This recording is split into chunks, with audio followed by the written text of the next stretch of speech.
Welcome back. Today we're having David Sims. David is he's in the security business. He has his own company called SecurityFirstIT, and he's been in that space for quite a while. So David, welcome. Yeah, thanks for having me. Yeah. Tell us a little bit more about where you are today with your business, with where you are. Okay, so as you said, I operate Security First IT, so it's a cyber risk management firm, I like to call it. The difference between that and an IT firm is basically how we go about looking at the issues. So it's not, for us, it's not about looking at putting cybersecurity in place or just doing help desk services. We come into an organization and we want to look at what actual cyber risk do they have to the organization, and then we use technology and cybersecurity to then mitigate those risks. So it's a very different way of looking at cybersecurity. And I kind of stalked you a little bit Good, on good. LinkedIn and so on. And you have some other kind of organizations that you started or founded. What are those? Yeah, so like a lot of entrepreneurs, it's hard to settle on with just one thing sometimes. But so what I did along the way is in 2012-ish, I started noticing healthcare was taking a turn. And there's a lot of things that were happening around HIPAA compliance, and it was going to apply to me at some point as an IT provider.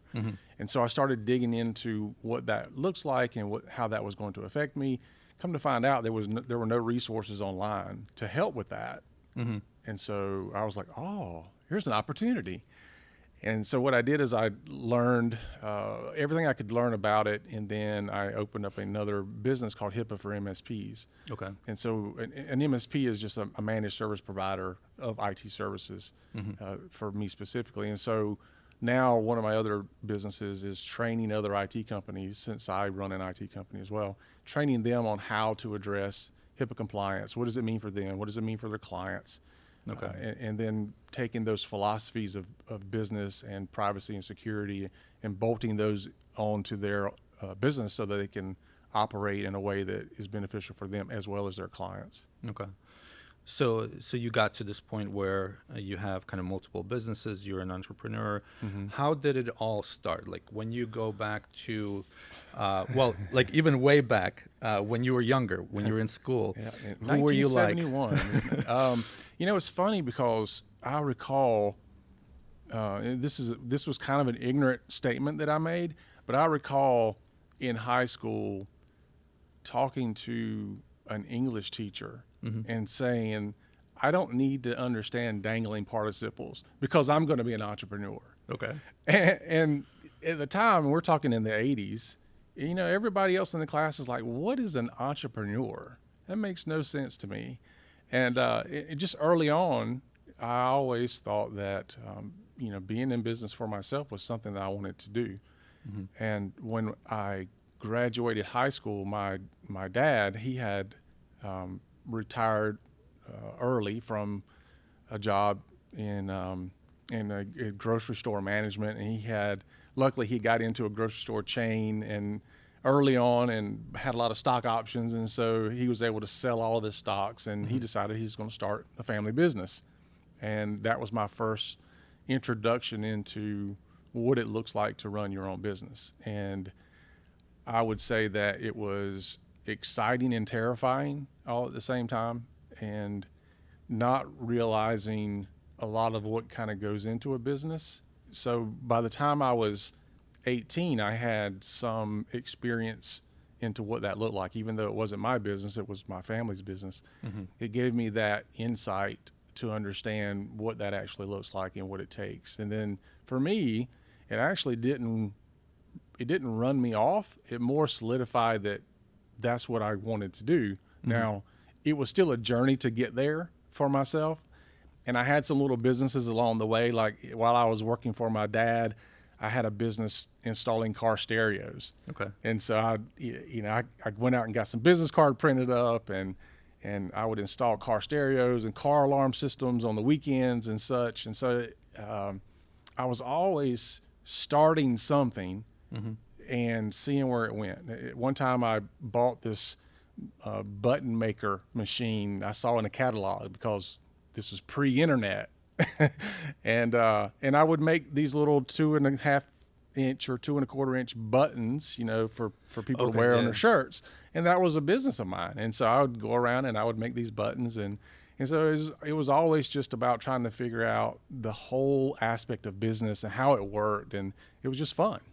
Yeah. So back in high school, what were you like? Were you gosh. outgoing? Were you quiet? I was like the kid that could be in any group, but not necessarily part of any group. So I was okay with, the rich kids that ran out, and I was also okay with the kids that weren't. Some of them were the troublemakers or whatever. So I kind of would float around a little bit and understand how all of them functioned. But I was I was in the high school band, Okay. and so I was really focused on music. And my parents put me in music early on in life. In elementary school, I played the piano a little bit, and then I switched to playing the trumpet for a little bit, and then trombone, which I ended up playing trombone through most of it. And so I did really well in music. I enjoyed the music. On the alter ego side of things, I also was in martial arts, and so I Okay. really enjoyed fighting, which was kind of a dichotomy thing. So that I found that I was pretty good with that as well. That gave me a lot of confidence as a kid, because I was picked on a lot in school, and it initially made me kind of recluse. Like I didn't want to be friends with a lot of people. Even though I hung out with groups, I would never really found myself being attached to certain groups. It was kind of the time in life where you're trying to figure out who you are and where you are in the food chain, Yeah. so to speak. And so those things really shaped my life a lot. I think music shaped my life a lot. Martial arts absolutely shaped my life a lot. So when it came to music, your parents kind of made you take piano lessons and so on. At that time, did you like push back? You were like, I don't want to do this, or were you fully embracing the music from the beginning? I don't know that I had a choice. Yeah. I don't recall pushing back on it. I never was good at piano, and probably because somewhat as I'd started early. Like I remember being, in first grade, Okay.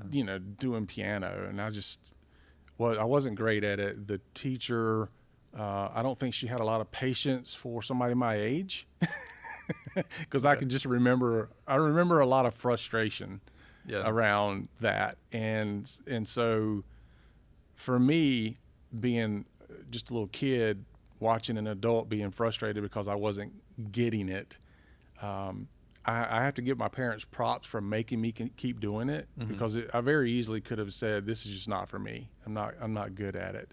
Yeah. But instead it was like, okay, well, if you don't want to do piano, then here's some other options. Okay. And I learned early on in life that it's okay to not be good at something, but it's also okay to look at other options. You don't have to just quit.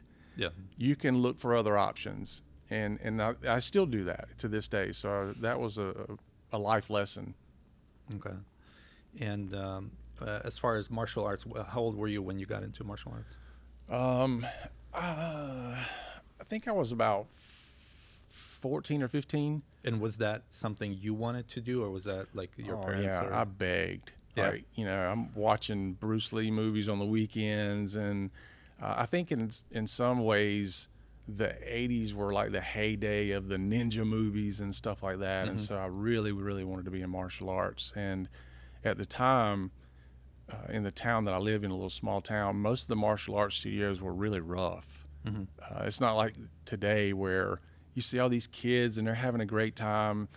When I joined, there were no kids. Like they would pull people in off the street to fight, and it was rough. And so my dad was like, look, I don't, it's not that I don't want you to be in martial arts, but it's not for kids, dude. and so he would not. And I probably started at 13 asking about, I want to join martial arts.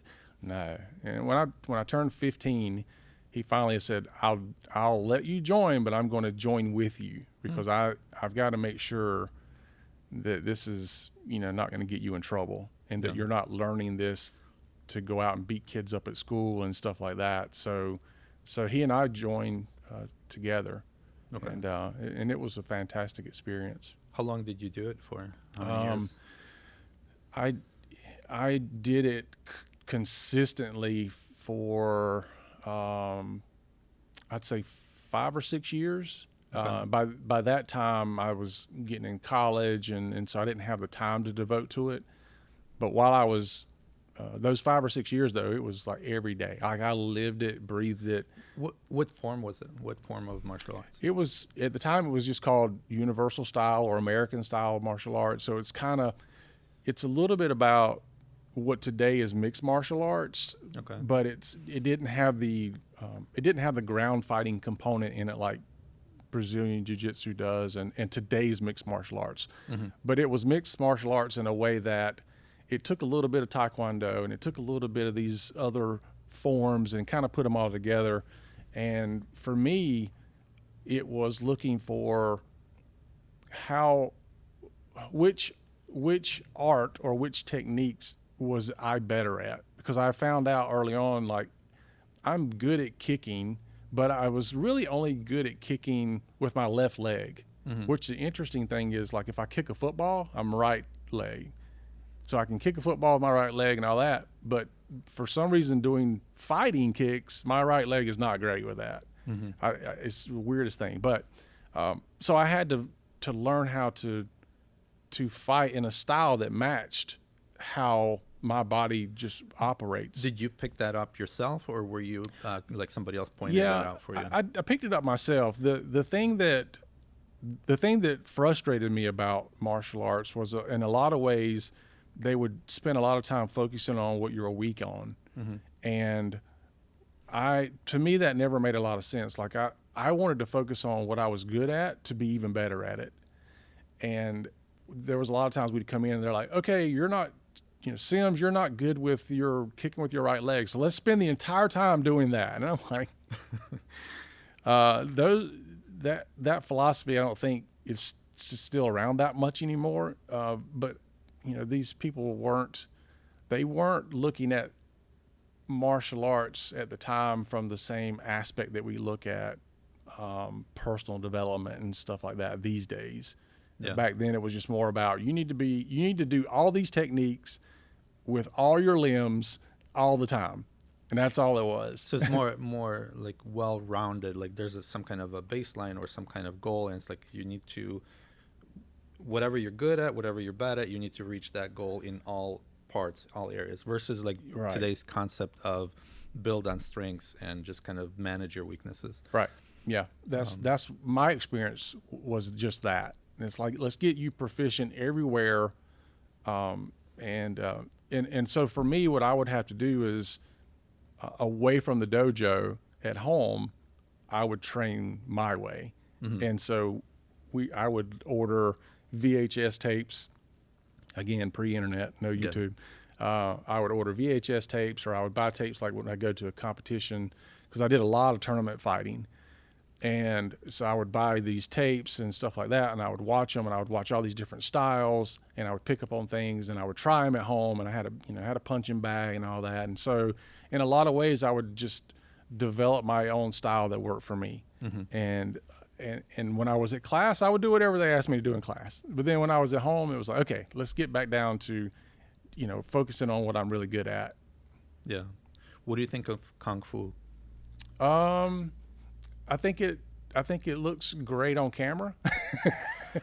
I think that's what it was. Like I watched in the 90s a lot of those movies, martial arts movies and stuff like that, and Kung Fu kind of like really stood out great. Like they're jumping, doing all kinds of flips and this and that. Like it's not necessarily practical, but it looks good, like you said. it looks fantastic. The choreographed stuff is great, and I think to a large degree some of the martial arts are fantastic for for workouts and calisthenics and all those types of things. But again, like you said, they're not practical in a real world situation. It's not going to go well. Yeah.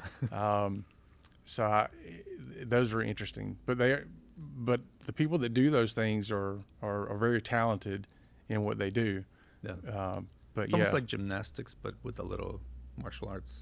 Yeah, A little fighting in it. and I've witnessed some of those times where you have somebody that, they jump out and they go into a karate stance and they're doing this crazy kicks and all this stuff, and then the person just walks up to them and punches right in the face, and then it's the end of it, and it's like all that for nothing. Yeah. But that was the other thing about martial arts for me is I remember my dad saying, you need to understand what it feels like to get hit, because if not, the first time you get hit, you're going to freak out and you're not going to know what you're doing. And so for me, it was one of those things that I embraced. I was good at tournament fighting, which tournament fighting is very different. It's like a point fighting. So it's fast. So as soon as you get hit, you got to stop, and they call point, and then you go again, and as soon as you get hit, you stop.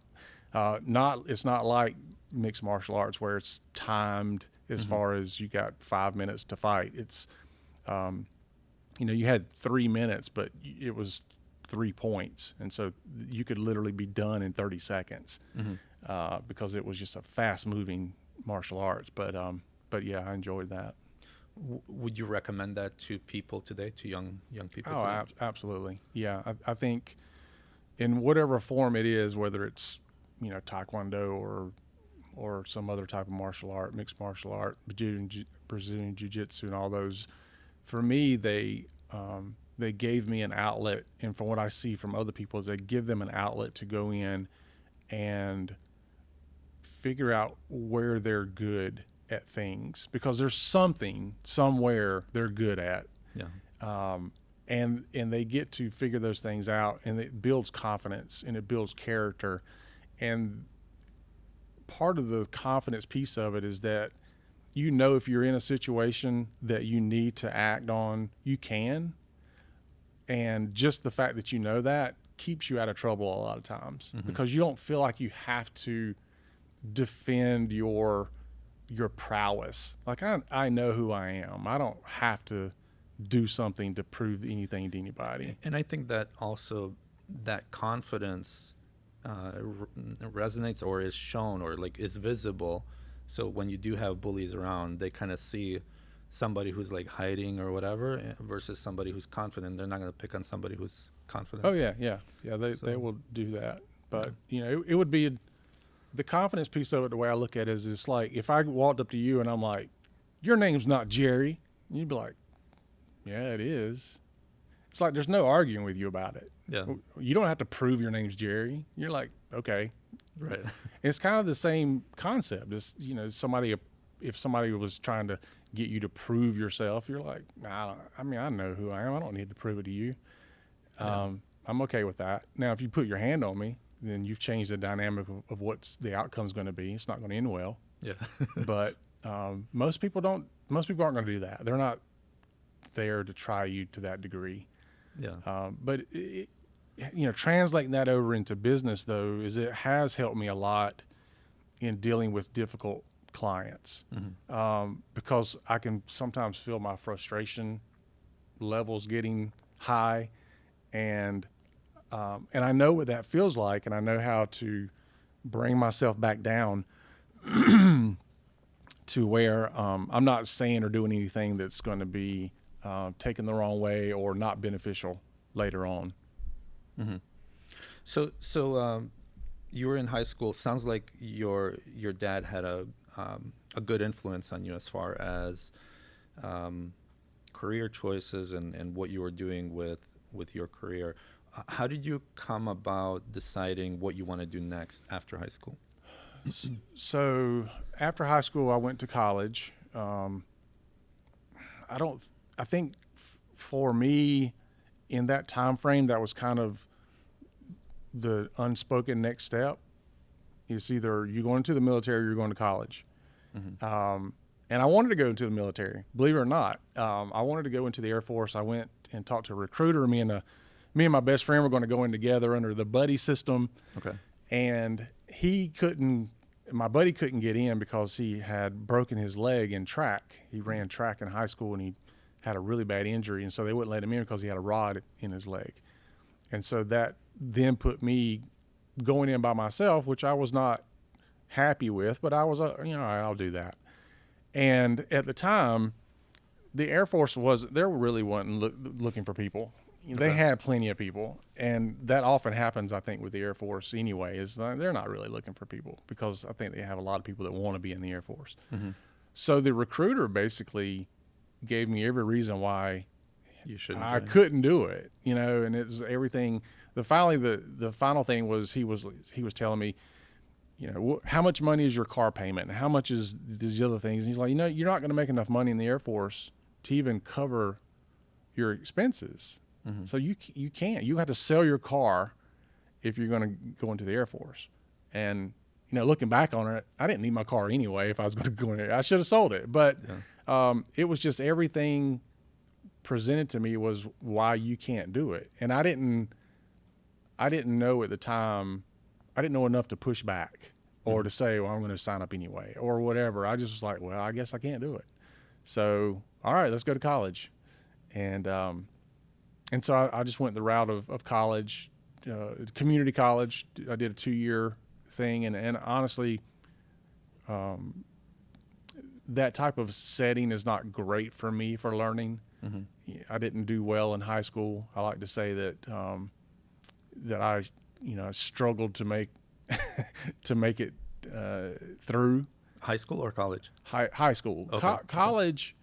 I made it through college. Certainly not a great student. I recall sometimes walking into a college class and from the first day I would say, how many times do I have to be here to pass?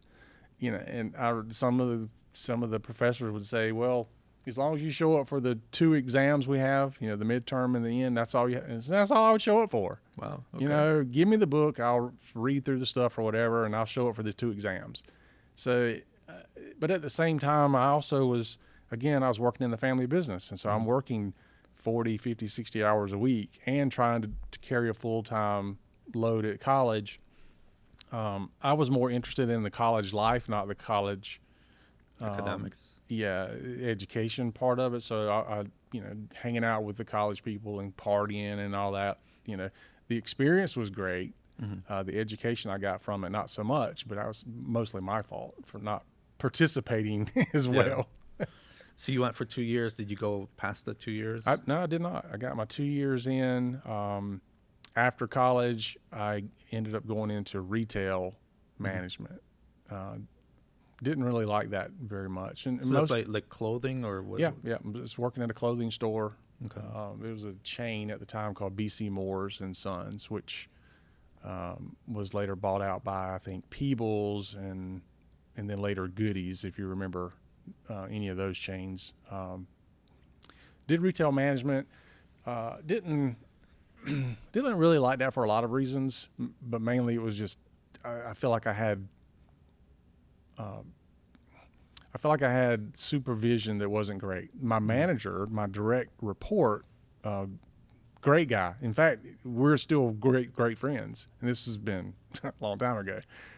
Now he's an accountant. He's my accountant. Okay. And we still hang out together and all that. So great guy, love him to death. His supervisor, not a great people person, and it was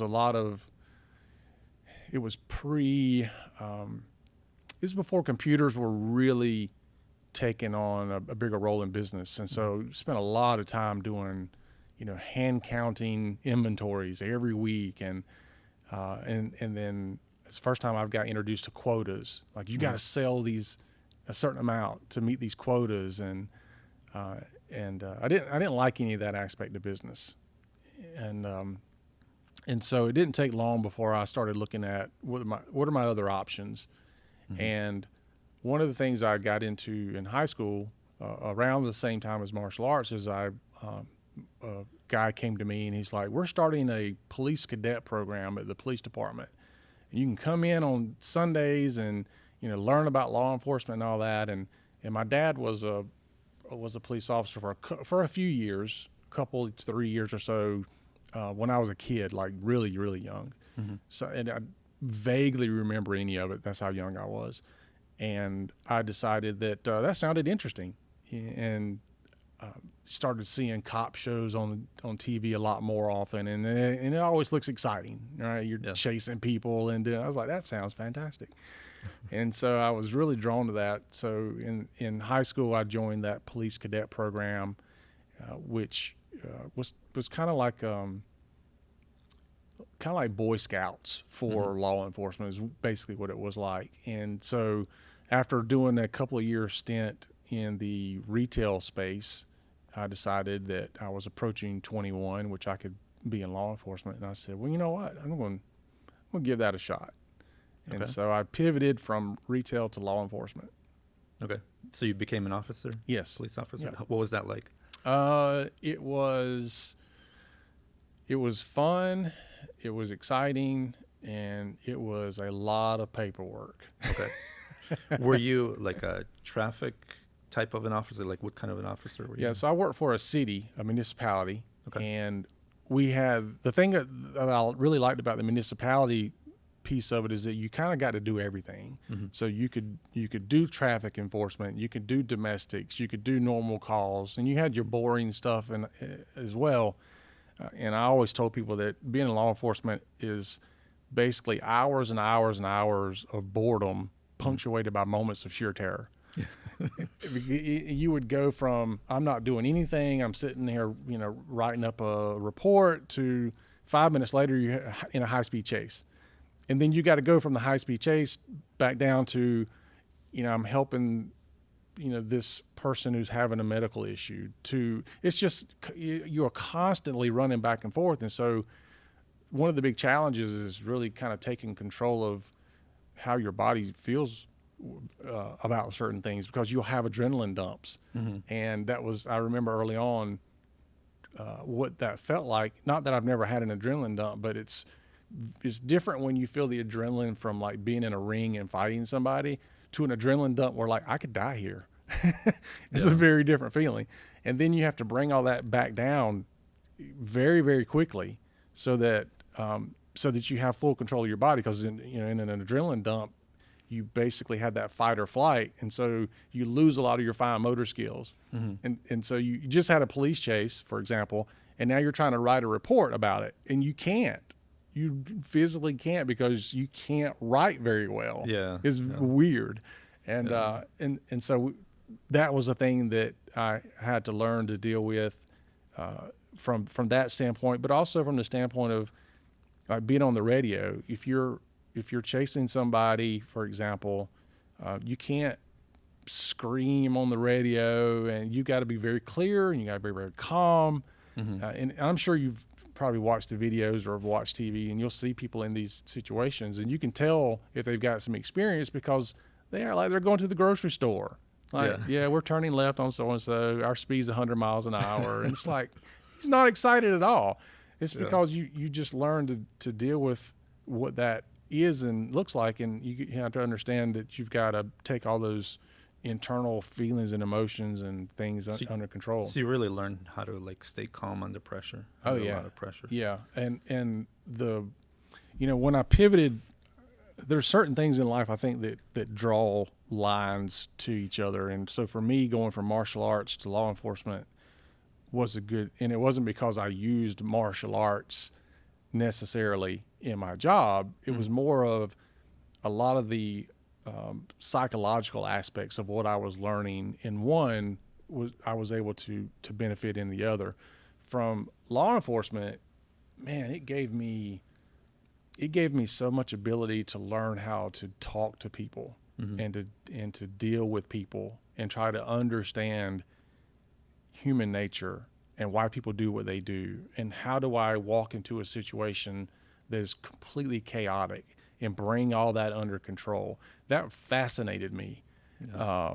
more than anything, it wasn't the car chases that I really loved. It was the fascination of walking into a chaotic event and creating calm from that, whether it's a accident scene or domestic violence call or something like that. Those things fascinated me, and I was really drawn to that, and I enjoyed that piece of it.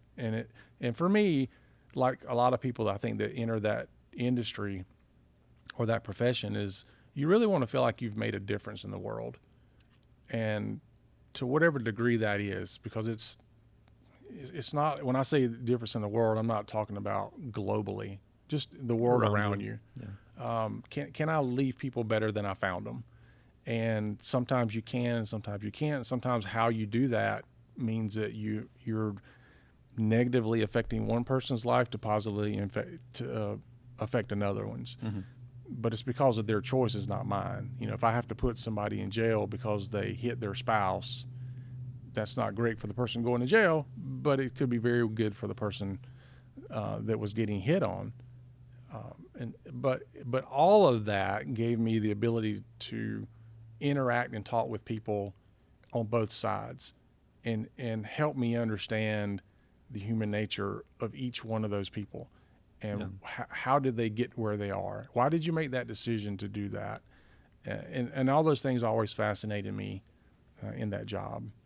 So when it comes to like police departments and so on, like I hear sometimes it's like, oh, you got to watch out for cops at this time of the month because they have their quotas to meet and stuff like that. Is that true? Is that like depending on municipality or? I don't know of any department that really has quotas. That maybe it was a thing a long time ago. Okay. I never worked anywhere that had quotas. I think to some degree there was an expectation that they would measure whether or not you were doing your job based on certain metrics. And so if part of my job was writing traffic tickets, if I hadn't written any in a month, the question is, well, what are you doing? So are you sitting there, you know, doing nothing like these days? Are you playing on your phone or something like that? You know, how can we measure the fact that you're doing your job? And so one of the stats that they would look at is, are you writing tickets? Are you writing parking tickets? Are you having any arrest? Are you bringing people to jail? Those types of things. Because realistically, there shouldn't be a month that goes by that you don't have some activity in each of those areas. Yeah. And so I think that's where a lot of people chalk it up to, I have a quota. Okay. You don't really have a quota. You just need to be proving that you're doing your job. You're, you know, you're being productive and not just busy. Yeah. And what's the reason why police officers ask you, like, if you're speeding and you get caught speeding, like how fast were you going? Like, it's just like incriminate yourself, like kind of a thing, or what is that? I think it's, you know, and I'll say for me, I was in law enforcement before the body cameras and stuff. And so it's not like it's, oh, I'm trying to catch you on video saying these things. And we just didn't have that capability back then. It was more about for me, it was more about understanding, is this guy going to be honest with me, or is he going to not be honest with me? And it gives me a way to kind of gauge how is this interaction going to go. If I pulled you over for doing 60 and a 35, and I'm like, do you know how fast you're going? Yeah, I was doing probably about 60 miles an hour or whatever. I already have an understanding that he's probably going to be truthful about other things with me. If he's like, dude, why'd you pull me over? I was doing 38. Like, come on now. You know you wasn't doing 38. Is it a self-preservation thing you're trying to do? Or is it, is it beyond that? Because it could be that there's a lot of times when there's a traffic violation and there's more to it. Like there's, they've got drugs in the car, or, I pulled a guy over one time with traffic violation and he was wanted for murder in New York. Oh. And so, there's a lot of things that happen because of the simple things. And it just gives you one more indication that, okay, this guy's not being truthful. Is there other things that he's hiding or not being truthful about? and how might this interaction go with him. And so a lot of those questions for me, you can certainly put it on your police report that he said he wasn't doing that. At the end of the day, that doesn't really matter. If he's, Yeah. oh yeah, I was doing 60, well, okay, still doesn't matter that much. Yeah. What are some stories that you heard pulling people over that they tried to get out of the ticket? Like, what were the best excuses or whatever? I think, people always had somewhere to go and somewhere to be, and some emergency happening, when they were trying to get out of a ticket. And it was everything from, I have really got to get to the bathroom really bad. And it's like, what do I do? Do I take that, and are you being honest with me? Like, if I'm sitting here taking an extra 10 minutes to write you this ticket, are you going to have an accident, or what is it? But there were times where, I'd pull somebody over and somebody's having a medical emergency in the vehicle. And it's like, okay, just go. Slow down some, because not going to do you much good to be in an accident while you're trying to get somebody to the hospital. Yeah. But I didn't love traffic. Like, I didn't like running radar and pulling people over for speeding and all that. And it probably had a lot to do with the fact that I nearly lost my license as a teenager for speeding. Okay. And every time I got pulled over, it was like for doing 7-8 miles over the speed limit. And I was like, oh, come on. It was never for the crazy driving. But, and so maybe in some way, the reason why I didn't like dealing with speeders is because I just understood how easy it was and how it felt. Yeah. And two, for me, like, I wouldn't pull somebody over unless they were doing at least 10 miles over the speed limit. Like, it had to be enough to where I felt like you knew you were doing it. I am not stopping you for doing 2 or 3 miles over the speed limit. It's just not me. I'm not doing it. And I know people that said, I'm not even pulling them unless they're doing 15 miles over the speed limit, because you just want it to be enough to where, number one, they know they're doing it, but number two, they're less likely to show up in court and fight it. Like, they know you got them. There's no splitting hairs over it. It's like, I shouldn't have been driving that fast. I'm just paying the ticket. Yeah. And so it was less work in the long run because your cases were better. Mm-hmm. Yeah, it makes sense. So how long you spent in the police department? So I started there in 91, 92. And then I left in the spring of 2000. So so 9 years. Okay. Yeah. Good amount of time. Yeah. Now, not counting the cadet years and all that kind of stuff. So I was, quote unquote, in law enforcement for a long time, but I wasn't an actual police officer. Yeah. I was for 9 years. So it's it was close enough, that it was a hard decision. In other words, I was nearly halfway to retirement. 25-year retirement, I was almost 10 years in. Yeah. So it was, it weighed on me about, whether or not I wanted to get out of it. And why I got out of it had nothing to do with the job. It was, at the time, I had a son. I was married, had a son, and my wife at the time, we found out that she was having triplets. And so I was like, oh no, I've got to have more income than law enforcement is going to be able to give me. Yeah.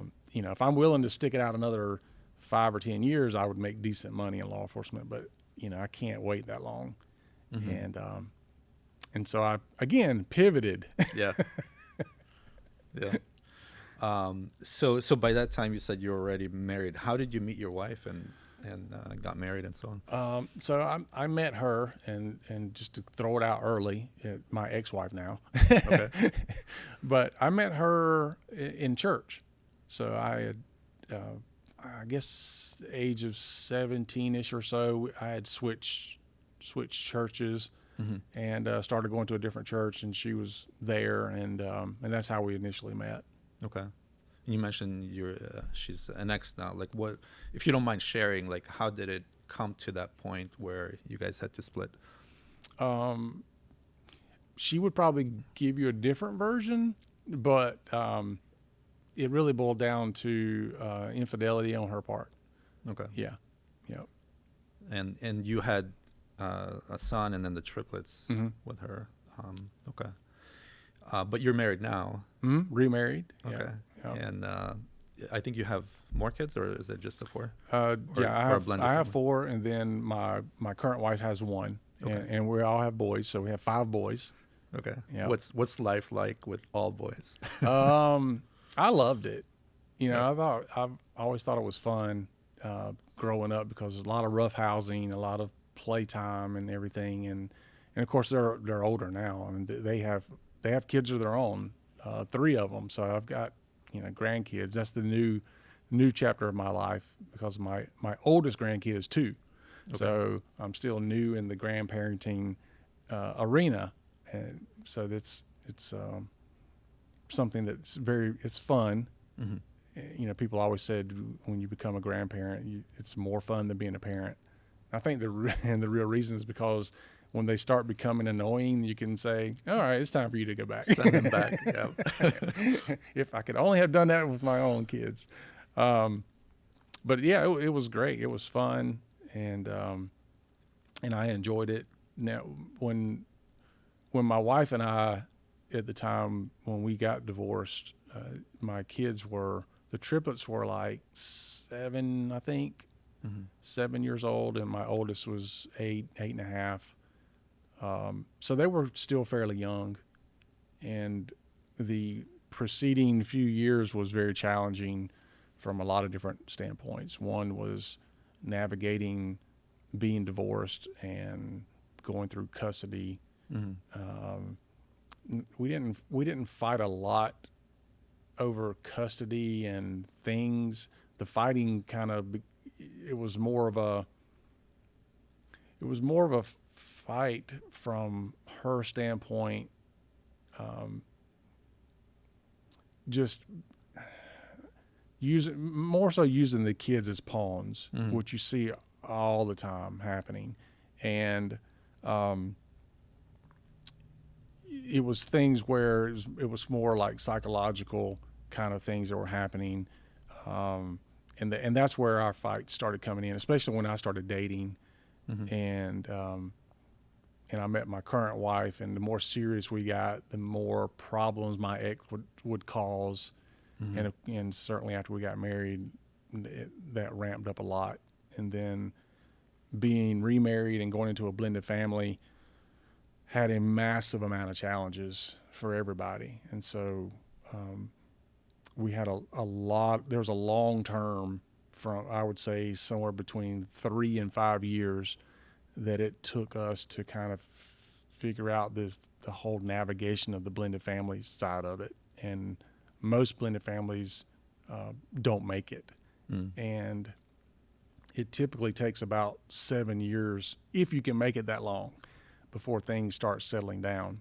It's almost like similar to business, right? New business. Yeah, most businesses don't make it. Exactly. How do you feel like lawyers had a lot to do, like especially during the divorce time, of like ramping things up, like setting you two against each other in terms of? It didn't for us. No. In fact, when we got divorced, we used one lawyer. Okay. And because we knew that there wasn't a lot to fight over. Like she didn't want the house because it was built on my family's land and right next to my parents and all that kind of stuff. So she didn't want the house. There was no equity in it anyway. So, it was, for her, it was like, I don't want the debts of the house, and I don't want this other stuff. And she was more focused on, going out and doing her own thing. And so there was no fighting there. At the time, she and I both were making roughly the same amount of money. So, there was no child support involved. I didn't go after alimony or anything like that. It's just we just both decided, let's make this as easy as possible. Mm-hmm. Let's try to make it as amicable as possible. And initially, for the very short term, that's the way it was. It didn't take long before it went off the rails. Mm-hmm. And my wife, my current wife, is actually in the blended family coaching space. Okay. And so I know now that that's very common, and because she sees it all the time, the same cycle that happens. So it's very much something that's just human nature, I think, for people to do. What is some advice that you would give to people who just got divorced or have gotten divorced and now are in a blended family? Well, a couple things. One is that whatever problems that you're having, you're probably not the only one to ever have them. I think the biggest realization that people tend to have when they come to my wife for coaching is that they all feel like the problems they're having are unique and nobody has had these issues before, and they're alone. And that's not the case. It's like anything else. There's tons and tons of people who have the same problems. You're not unique in that regard, and somebody's probably had the issues and resolved them. My wife and I, we had a ton of issues. Part of the reason why I think we're so good at coaching people, my wife primarily, is because we did everything wrong, and we made all the mistakes, and we were almost going to get divorced, and we took all the wrong paths and made all the wrong moves. We recovered from those things, and so the path to recovery and how we did that is really what people are very interested in. And so the second thing I would say is get help soon. Don't think that you're weak because you have to try to figure out what to do next. And navigating a blended family, one of the biggest issues that we had and that we see often is that you treat a blended family like you treated your nuclear family. And it just, for some reason, it often does not work. So the exact same, shall we say, guidelines that you used within that nuclear family when you were, your husband and wife and y'all had kids together, there were no other kids, and this your first family unit, you try to treat it that way and it just doesn't work. A lot of things just don't work that way. And as much as we tried to force it to work, just little things like we're going to all sit together and eat dinner as a family, or we're going to all do these things as a family, often doesn't work because you're not a family unit. You're two separate families that are living under one roof. And the reason why it's called blended families is because it takes a while before that blend happens. But in a lot of ways, you never are fully one unit. Even now, my wife and I have been married 14 years. Even now, there's still a line that's very distinct to me that I can see that it's still me and my kids and her kid. We all get along great, and I treat my stepson not like my own, but I treat him with a lot of love and respect, and he does the same for me, and we have a fantastic relationship. But I know that him and his mom have a very different relationship, and they are their own family unit. And I respect that, and she respects the relationship I have with my kids and understands that. And the thing that's made us most successful is the fact that not only do we have that respect, but she allows me to parent my kids. I allow her to parent hers. And I don't look at what she does as being right or wrong. It's her way of doing it. So I could look at some things and go, you probably should have punished him for that, or you should do this, or you shouldn't do that. I can't look at that and go, that's incorrect parenting. That's just how she chooses to parent her kid. It doesn't make it right or wrong.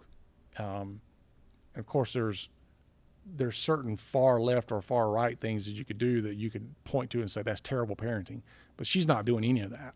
Yeah. It becomes my subjective opinion that I think you should do this. And those are things I've learned that if I just step back away from, because it doesn't matter at the end of the day, it makes everybody's life a lot easier. I mean, I can only imagine, like, for my kids, when I'm talking to my son about something he did wrong or whatever it is, it's hard enough to, like, discipline him or explain things to him and so on. Like, explaining to, like, a stepson would be even harder because, like, from their perspective, they're not your child. They're like, why do I need to listen to you? You're not my dad. Like, even though you're technically through marriage his dad, but not like through blood. So, like, there's all kinds of, like, psychological barriers, I would think, to get over that. A lot of it boils down to the relationship. Like, you've not been in their life long enough to develop a relationship that gives you any leverage. Yeah. And so when you've been in the person's life for a year or so, and it's funny because people look at time very differently. We often hear people say, we've been together for 3 or 4 years. I have the right to be able to tell him to do certain things. If he's talking about, like, their stepson, it's like, no, not necessarily. And it tends to be the kid that allows the timeline to change. In other words, if they accept you faster, then great. If they don't, then you've got to live with that. They kind of gauge and drive that timeline. And so what you have to do is, once you have that relationship there, then I can go to little Johnny and say, hey, Johnny, can you take the trash out? And he's like, sure, I got it. But early on, if there's contention there and I say, hey, Johnny, can you take the trash out? You don't tell me what to do. You're not my dad. Okay. Yeah. Now, how you handle that moment can determine years worth of that relationship. Yeah. And that's where people often get it wrong, is you're not going to talk to me that way. I'm your stepdad or stepmom. And then it can just go off the rails from there. If you think about it, most of the time when you're dating that other person, the kids don't have a problem with you at all. But when you get married, all of a sudden the kids have a problem with you. And so the question is, well, what changed? It's not necessarily the relationship between you and your new spouse that changed, even though that's what people look at. It's really the relationship between you and those kids that changed, because now you feel like you have some authority and you have some ability. Before that, when you were dating, you didn't say anything to Johnny about taking the trash out. Right. And then all of a sudden you get married, you move in together, and it's like, hey, Johnny, take the trash out. You should have chores. Your mom's never given you chores. So now today, guess what? You're going to have chores because I'm here. Man, that sets up a lot of problems. Yeah.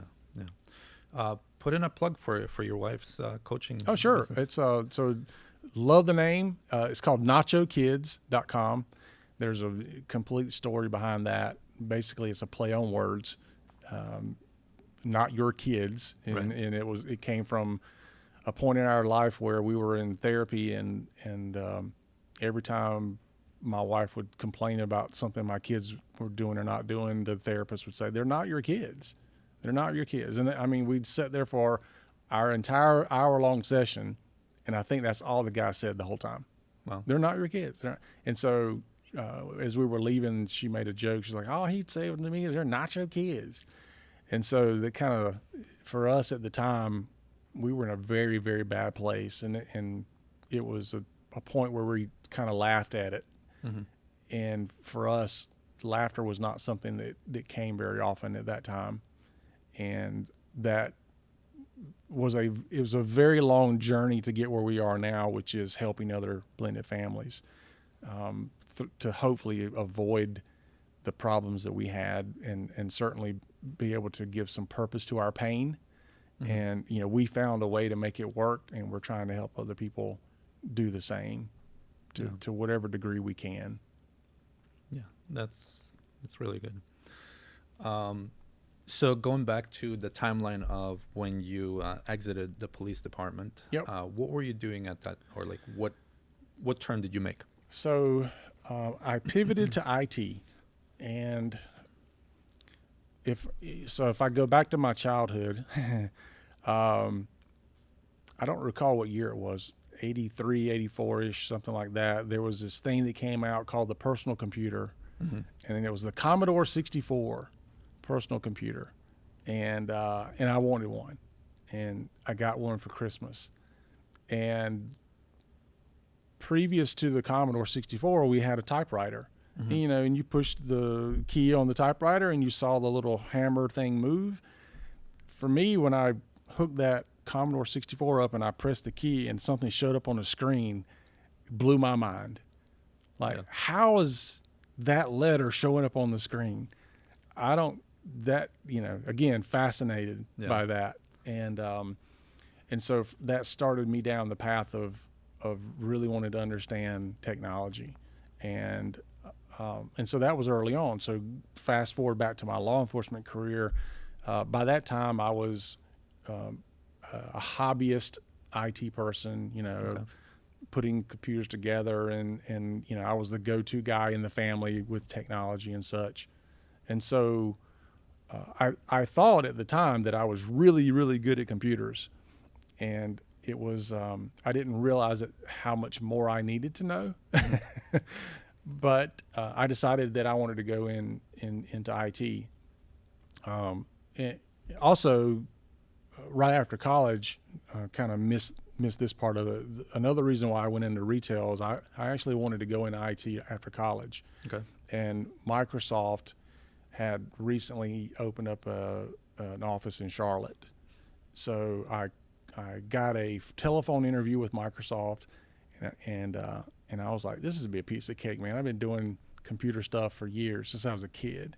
So I did the phone interview. It went terrible. Oh. Like, he asked me questions and I'm like, I have no idea. You're asking me stuff about,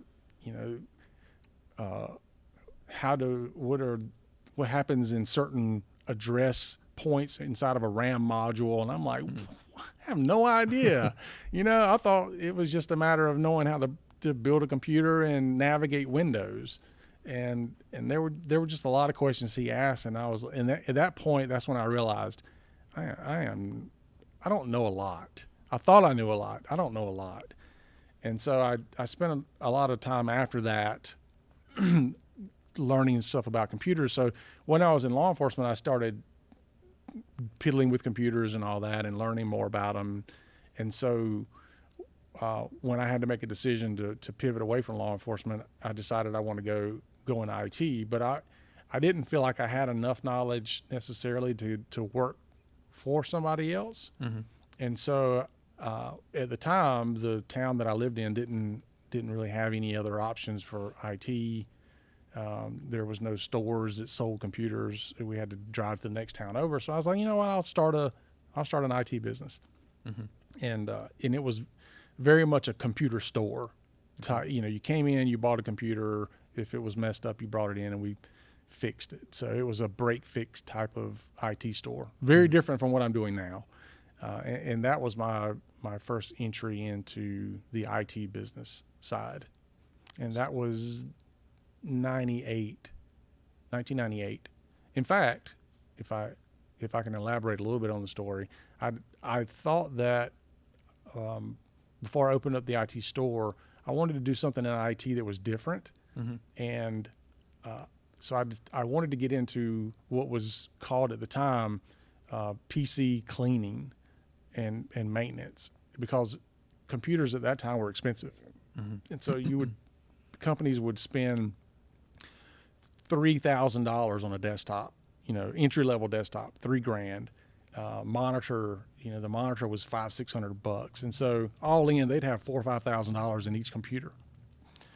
And so what I wanted to do is I wanted to come in and say, since you spent so much money on this equipment, one of the things that you need to do is to keep it operational longer. Is you literally have to clean these things out because they suck in dust and dirt. Oh, like physical cleaning. I was thinking like defrag or something like that. But physically taking them apart and cleaning them, because the thought and the theory behind it was, the more all this stuff it sucks into the computer, it's coating everything on the inside with this layer of dust, which increases the heat inside the computer, and heat's not great for computers, and so it damages it, and now you've lessen the lifespan of that system. So it makes sense to do that. And so I would literally come in with a small vacuum cleaner, open them up, vacuum these things out, clean them with this contact spray that was specifically for cleaning it, and just made it look brand new again. And I thought, like, this is going to be the next big thing.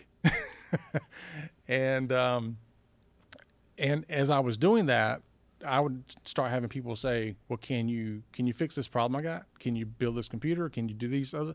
And so it didn't take very long before I was like, wow, that's probably not going to really take off. And so let me focus on learning how to build computers and repair computers, because that's what people keep asking me for most. Yeah. And then eventually the PC cleaning part of it fell off. The heyday of the PC cleaning side of it for me was when South Carolina was building 2 federal penitentiaries, and these were like big, massive, like $400 million jobs. And I get a call from a company, and they said, we have a problem where these prisons, the jobs have been stopped because we have all this electronic equipment in here, and they're all getting concrete dust all over it. And the inspectors that are from the state won't let us continue this job until we clean all this electronic equipment. And we couldn't find anybody else that does electronic cleaning. Just so happened that was the thing that, I came up in Google for, because nobody else is going to do it, Yeah. And so that was the interesting part of it. That was the only time when I was like, see, it is going to be the next thing.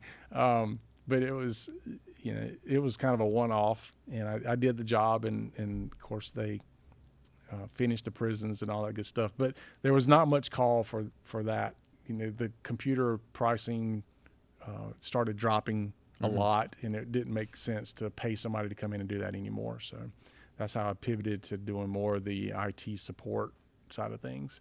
But when you're saying IT at that time, you mean just like PC building, or going into offices and building PCs for them, or connecting their network, or what was it like? Yeah, initially it was really about the home user. Okay. So building PCs and multimedia PCs were starting to be a thing. So, putting a disc inside of a computer and watching it play a movie was like, wow, so that was gaming. Gaming has always been something that drove the PC industry a lot back then, still does to a large degree. So did a lot of building computers and such. Didn't do too much with businesses. Businesses had networks. I didn't understand networks, and I tried to stay away from that until I knew how to do it. In fact, the first business I ever walked into was a small business, had 2 computers. And they wanted to network these 2 computers together. I can't tell you how many hours it took me to figure it out. And I went and bought a Networking for Dummies book, and would read through the book and try to get this thing to work.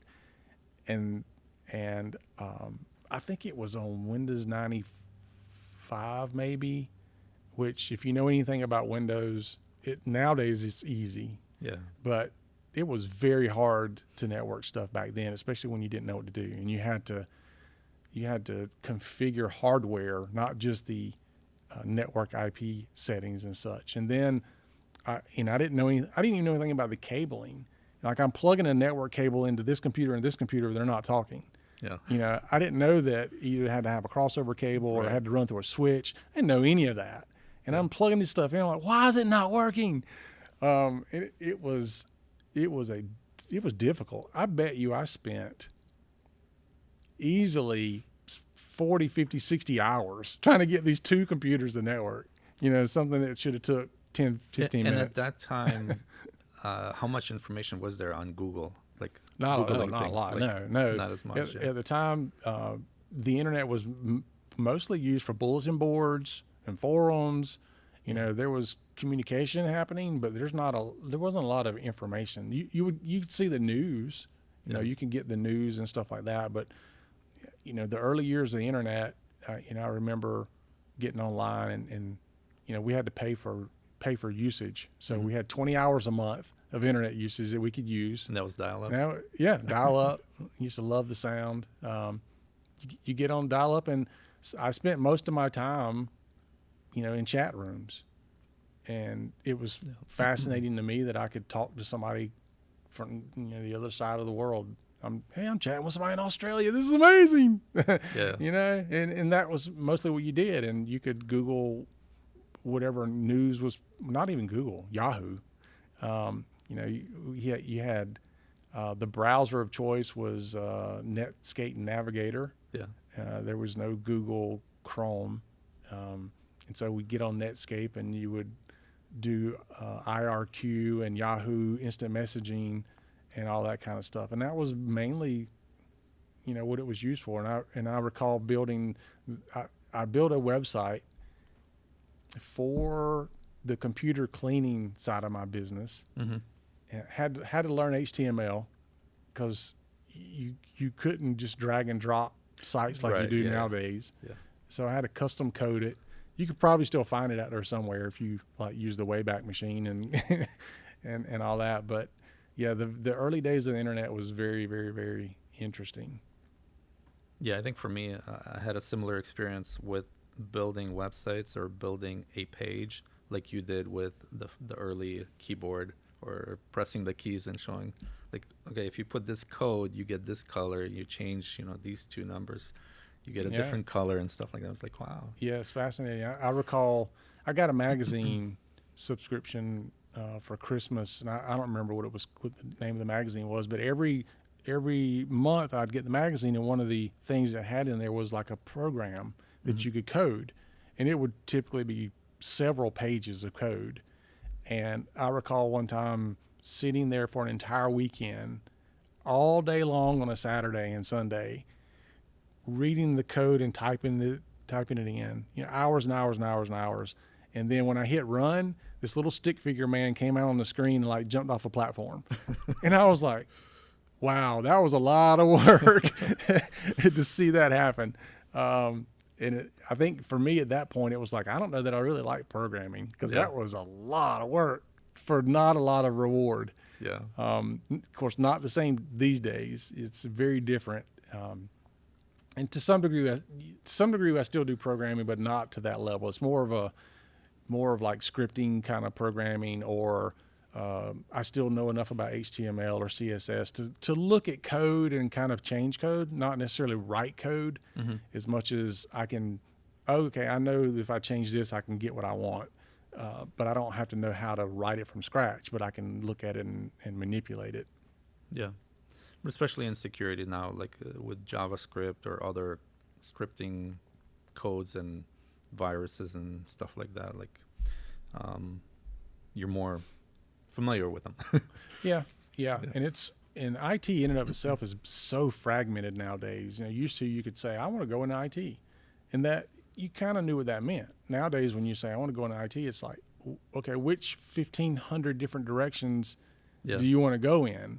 Even if you said, I want to be in cybersecurity, again, which 1,500 different directions of cybersecurity do you want to go? And I think that's a huge challenge when I talk with younger kids and I want to go to college and go into IT. Like, dude, you need to narrow that way down.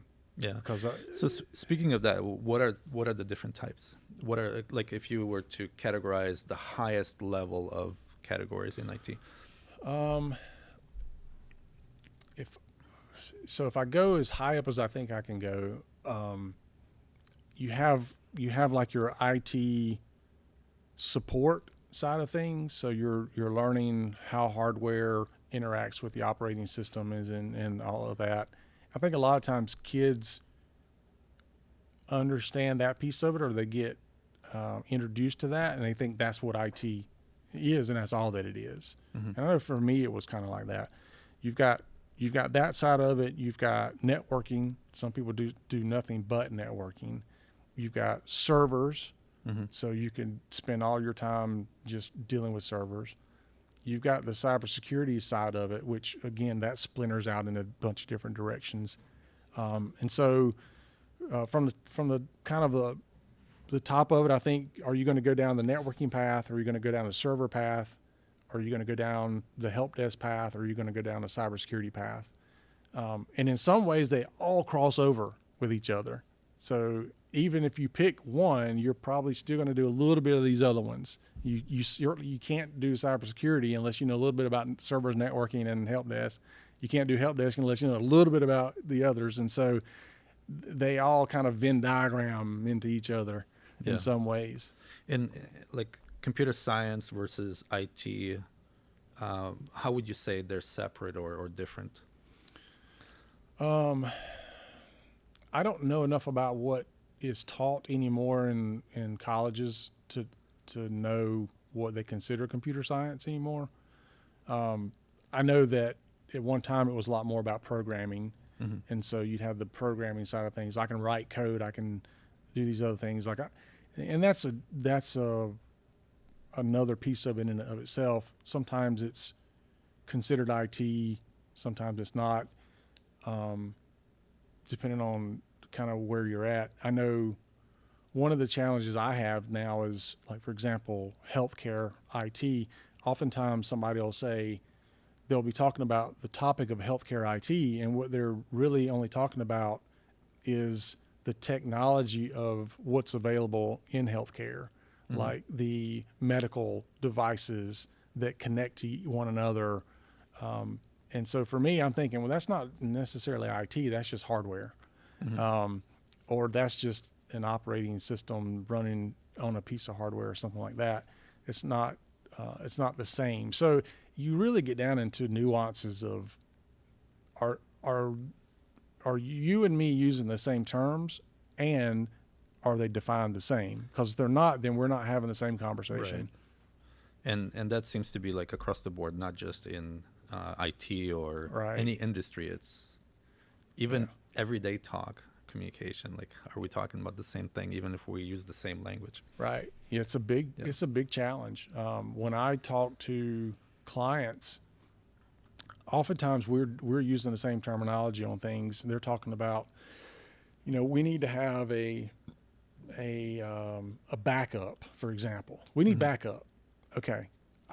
I can tell you what a backup looks like, but you tell me what you think a backup looks like, because chances are we're not talking about the same thing. And if I say business continuity, in the IT world, when we talk about business continuity, we're talking about getting the computer systems back up and running.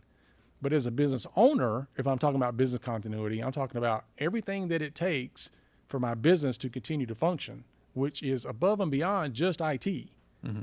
And so, again, we're using the same term, not necessarily meaning the same thing. Yeah. So you've you kind of got over the hump of networking, right? Yeah. From back then, and what did you do next afterwards? Like you had your store. So you had to have the store.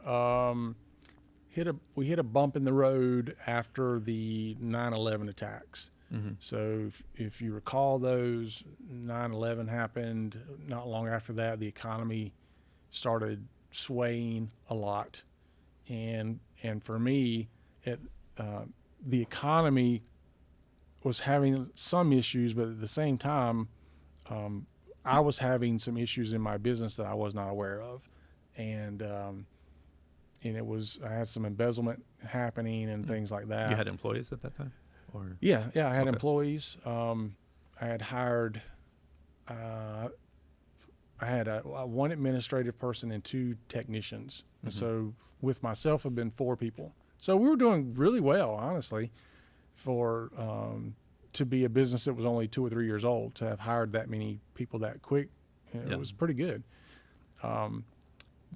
But having found out that things aren't getting paid, money's coming out the back door and all that kind of stuff, I decided that me being the highest paid person in the company, it would be a good idea for me to go get a different job, mm-hmm. and see if my employees could run the company, or run the business. I hate to say it's even a company. It was a retail storefront business, and I'm thinking I can come in the evenings and I can do the administrative work, and they can just do the technical work and help the customers. That's mostly what they're doing anyway. Shouldn't be too hard.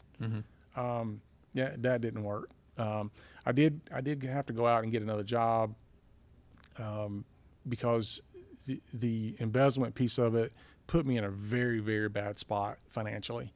And not only was my business in jeopardy, but I was in jeopardy of personally because I was personally responsible for these bills that weren't being paid. So some employees were just taking the money or something? Yeah, not just an employee, but my at the time spouse was doing it. And so fast forward a few months, it put me in a position where I basically had to make a decision as to whether or not I was going to close the business or not. And I also had to make a decision as to whether or not I was going to file personal bankruptcy or not. And I ran to my creditors and threw myself at their mercy. And it was like, please work with me because I'm in a bad spot and I don't want to leave you hanging. Unfortunately, I had one creditor that did not want to work with me at all. And so I went and spoke with an attorney, and the attorney was like, you have no options. Your only option is you're going to have to file bankruptcy. And so I did. I filed bankruptcy. And the job that I had taken to pull myself away from IT to hopefully, pull my salary away from the company so that the company could use that salary to pay bills. What I ended up doing, I thought that was going to be like a 6 month to a year long stint, turned into 9 years. Okay. I shut the company down. I decided that I would reach out to like my 6 or 7 best business clients. And I said, look, if you still want me to do your IT stuff, I'll do it, after hours so I can still have some money coming in from that. But the company in and of itself is, as you know, it is closing.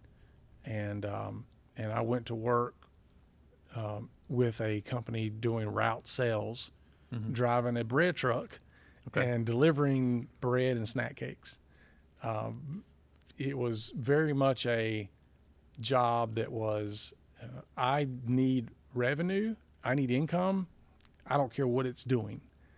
And so that was just something that fell into my lap. And again, I thought it was going to be a very, very short-term stint. It ended up, because at the same time all this other stuff was happening, after I had been in that job for a couple of years doing the route sales, I ended up having the issues with my spouse, and then we got divorced. And so now I'm in a position where I don't have a lot of options at this point. Now I'm going through divorce. I've shut my business down, doing it mostly on the side as a hobby. And so that put me in a position to where I'm just going to have to stay here for a long time. And so I did. I did that again for, I think, 9 years. So that was like the time when you basically restarted your life, your adult life. Yeah, I feel like I've restarted it several times. Yeah. I've had a lot of setbacks. When I look back on it, I've had to restart different things. Business, I've had to restart several times. Personal life restarts, and so for me, that was definitely, it was a trying time. I did not feel good about having to file for bankruptcy and go down that path. I never felt good about it, and unfortunately, it was something that I felt like I just had no other choice, no other outlets or options at the time. And of course, if you know anything about bankruptcy, it's not something you pull yourself out of very quickly. Was it like Chapter 11, like the Yep. So you have, is it like 7 or 11 years or something like that before you can, like, creditors will? It was that, that's the interesting thing. Like, as soon as I filed for bankruptcy, I started getting credit card applications. So for whatever reason, I guess these people It didn't matter to them. They look at you and they go, well, you don't have any debt anymore. So let's run up some more. I don't know, man. It was weird. Now, of course, it affected mostly things like trying to buy a house or a car or something like that. Credit cards, and it had no problem getting a credit card. But my problem, I didn't find myself in bankruptcy because of how I mismanaged funds. Like I didn't run up a credit card debt or things like that. It was embezzlement. So I didn't have to learn how to have a better relationship with money. I just learned that there are people you can't trust, no matter how close they are to you, unfortunately. So for me, having a good credit score, and I mean, that was something that was pounded into me as a young kid, how important that stuff was. And so I felt like I had let not just myself down, but like my family name. I'm doing damage to my family name. Like my parents never went through that. My sibling never had this issue. Now here I am with everything I'm trying to do right. Things aren't working out very well. What were your like thoughts and emotions like at that time? Like when you feel like you're doing everything right and things are not working out the way they should? I think there's a lot of valley of despair and self-loathing. And to some degree, I think you have to do that. For me, also, I think a lot of it was doing it to get the feedback I wanted from people. In other words, if you're a friend of mine and I'm telling you how terrible of a person I am because I've just gone through a bankruptcy, or I just lost my business, or I just lost my family, or whatever, you're going to give me feedback to say, you're not a bad person, David. And I wanted to hear that. At the time, I don't know that I realized that. Looking back on it, I think some of my self-loathing came from wanting to be reassured that I'm not a bad person, and wanting to be reassured that things are going to be okay. And kind of going back to what I said about blended families, is I was at a point where I thought that, nobody else has to go through this. Nobody else has suffered the way I suffered. And coming to terms to realize that it's not that bad in the grand scheme of things. Like, had some issues in business. The business is essentially gone. I'm bankrupt. My family's falling apart, but nobody died. Well, it could have been worse. It could be a lot worse. Yeah. But the next step is really, what are you going to do about it? Is this going to define your life from a business standpoint, from a family standpoint, from a, if you want to talk legacy, standpoint? Is this the defining moment, or are you going to use that to your advantage? And so I feel like I used all of it to my advantage. What helped you through it? Like, what helped you kind of get out of that valley of despair? To a large degree, my faith helped me through it, and also a very good support system. So I mentioned, like, I live right next to my family. My family's always been a very strong support system.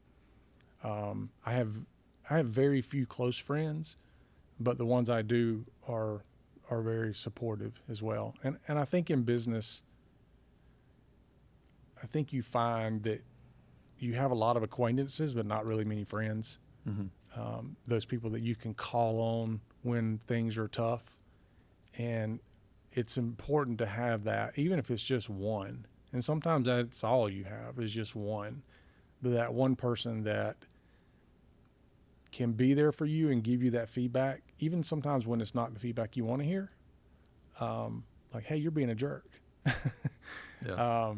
But it's important to have that person. Yeah. Yeah.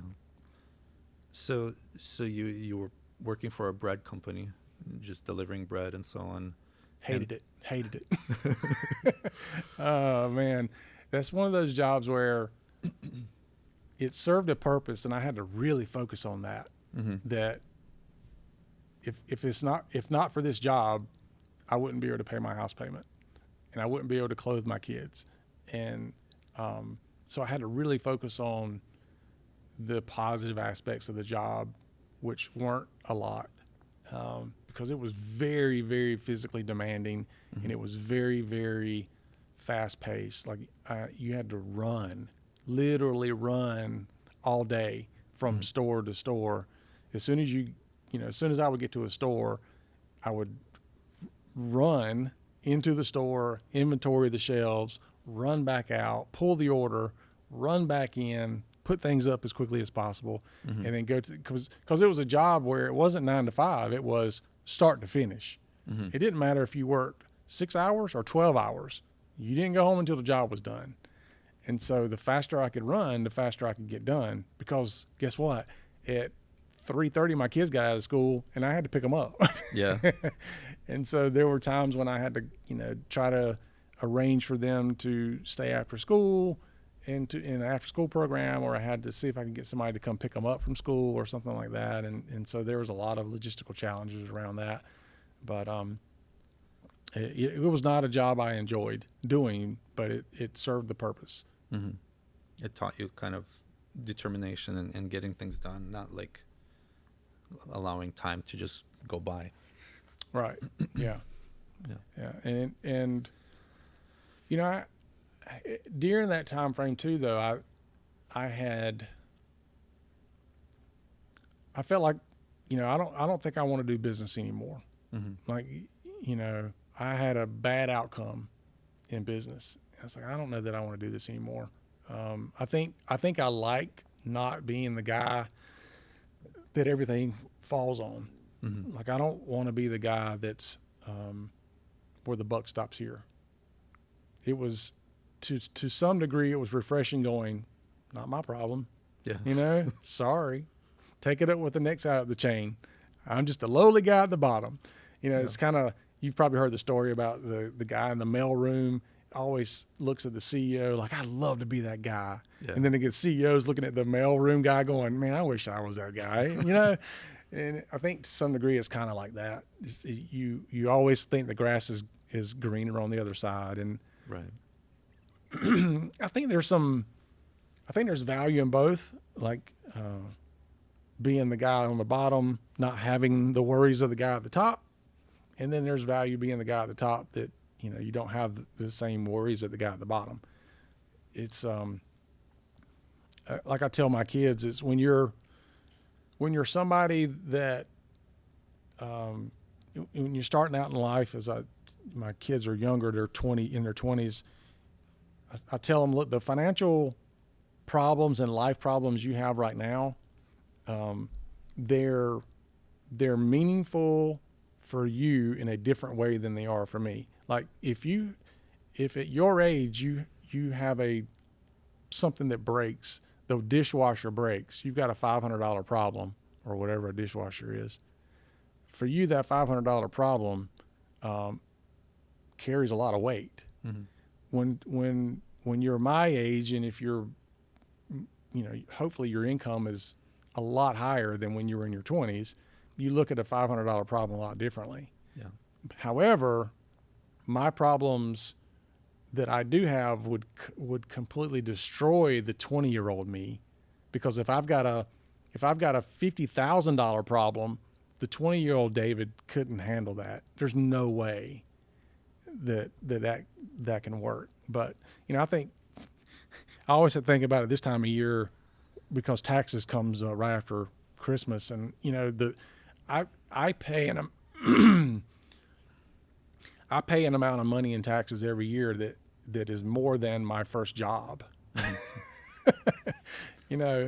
it's not that I want to do it, but that's just the difference between where I am today and where I was at that age. And that, when you think about it, You've like toughened up. You've become more tolerant or more resistant to issues and problems that come up. Yeah. As we grow, as we experience life, kind of naturally, hopefully, everybody kind of becomes tougher and is able to deal with issues better. Mm-hmm. I think you start to see that if you've lived a life where you've had challenges, and I think everybody does to some degree, then if you recover from those challenges, it starts teaching you that everything's not the end of the world. You can come back from nearly anything. It just may take a longer time frame for you to do it. It may be hard to do it, but it's, everything in life to some degree is hard, or at least it's hard before it becomes easy. Yeah. And you just have to be okay with that. And at the age I am now, I feel like I'm able to give things a different perspective on a time horizon than I was before. I think when I'm younger, it's like you want everything now. Mm-hmm.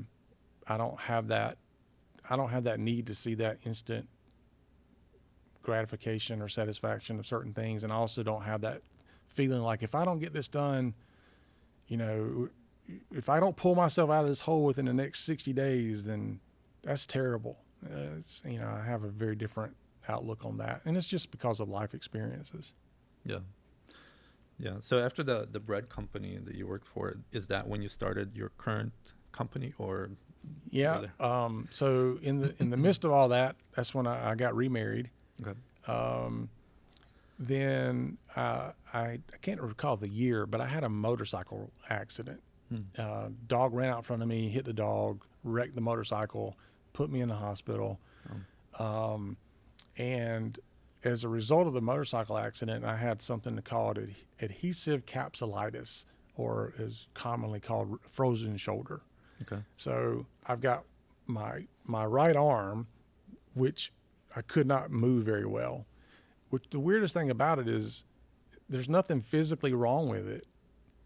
It just won't move. And so you have to go through a lot of very painful physical therapy to get your arm to move again and have full range of motion.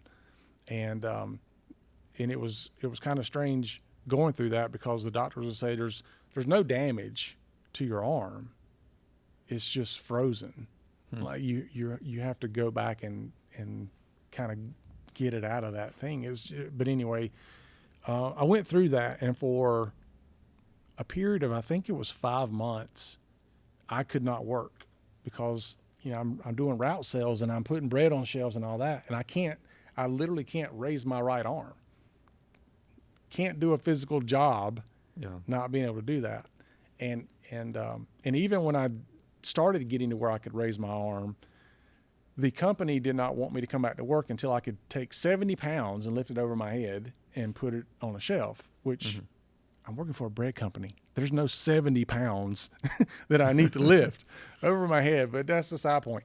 So I was out of work for 5 months. And it was a commission job. No money coming in for 5 months. But fortunately, I had my wife that was pulling all the weight. And I remember going to her and I said, I think I want to give the IT business another run, because not being able to work for 5 months when I could work if they would let me, or I can do this, I can type. So if I had an IT job, I could have been work on Monday morning after the accident, So I said, I think I want to give that a try again. And so we talked about it, and I always, through this whole thing, I always had a small number of clients that I continued to work with. And so I went to these clients and I said, you know what, I think I'm going to go back into this full time, and kind of got their feedback on it. And everybody was like, yeah, I absolutely think you should, because you're good at it. You're not just good at the IT part of it, you're good at the people part of it, which there's a big disparity between people that are typically good at IT or good at people. Yeah. You don't normally, if you're really good at IT, you don't talk to anybody. You're the basement dweller, Yep. Got the hoodie on or whatever. So I had because of my life experiences through martial arts and law enforcement and all this, I kind of had the ability to have both, good at IT and a people person. Mm-hmm. So I decided to give that another run, and I told my wife, I said, here's what I'm going to do. If I can't recover my current income within 1 year, then I'll go back to working for this business, or doing something else. I'm not gonna drag it out and say, for 5 years scraping by. If I can't make it work in a year, then we'll be done. And I put in my resignation with the company. It was Hostess Brands, so the Twinkie makers. I put in my resignation that I was quitting, and 2 weeks later, the company filed for Chapter 13 bankruptcy. Wow. And sent everybody home. And I was This is like, good wow, wow, I just dodged a bullet. Yeah. Because while everybody else is trying to figure out what they're going to do, I was already moved on to the next chapter of my life. And so I felt good about that. The company filed Chapter 13 like 2 weeks before or after you left. Yeah. And I always joke that they couldn't make it without me. There you go. And now you have proof. The entire company shut down because I left. Yeah. And I made good on the promise to my wife. Within 6 months, I was the company, the business that I had restarted was making me as much money as the bread company was. Nothing is as motivating as knowing that you're not going to have anything if you don't get out there and make it happen. Yeah. So, and that was a big part of my early success when I left law enforcement, is I knew that I was the only one bringing home any money. My wife at the time was stay-at-home mom, and I knew that I had to make it happen. There's no ifs, ands, or buts. There's no plan B. Yeah. Except, I can go back to work for somebody else, but I've got to make this happen, and I got to do it in a time frame that doesn't put me in jeopardy. Like I can't go out there and just, it's gonna happen next month. Let me borrow another $10,000 to keep me going. I can't do that. Yeah. So that's rough, because I think in a lot of ways people do that today. Is I'm just going to keep funneling my own money into it because at some point it's going to take off. And I'm like, oh man, that's dangerous. And I just don't have the stomach for that. Yeah. So that was, I think when I read your LinkedIn profile, I think that was 2018 when you started the company. Mm-hmm. Yeah. Started it back in, actually, SecurityFirstIT started in 2018. Mm-hmm. So prior to that, I had a company called Carolina Computer Concepts. So okay. Carolina Computer Concepts was the one I started in 98. Okay. And that's the one that I closed, but kept clients and all that. And so when I restarted that, so at the point of the story we're at, it was Carolina Computer Concepts. Okay. And in 20, because I think the Hostess Brands shut down in 2013, I think, something like that. 2014. So there was a few years window that I was running the company again as Carolina Computer Concepts, except this time it was more of the MSP model that we're doing now. So I didn't do break fix work. I didn't have a storefront. It was all commercial work, going out to clients and businesses and doing that type of work. In 2018, I had met another business owner in Charlotte, and he wanted to merge. Okay. He had a business called Power Key IT, I think it was what it was. So he and I decided that it might make sense for us to merge our businesses. And so, long story short, we decided to merge. And part of the merger was neither one of us really wanted to carry the other person's name. Mm-hmm. He didn't want to be Carolina Computer Concepts, and I didn't want to be Power Key. And so we used that as an opportunity to say, you know what, let's create a different company. Mm-hmm. At the time, security was kind of it was more like on the horizon. Yeah. And I mean, 2018, it doesn't sound like all that long ago, but it was a lifetime ago in technology. So I said, you know what? I think security is going to be a bigger thing than it is now. And what companies were mostly doing is they were providing IT help desk services with a little bit of security.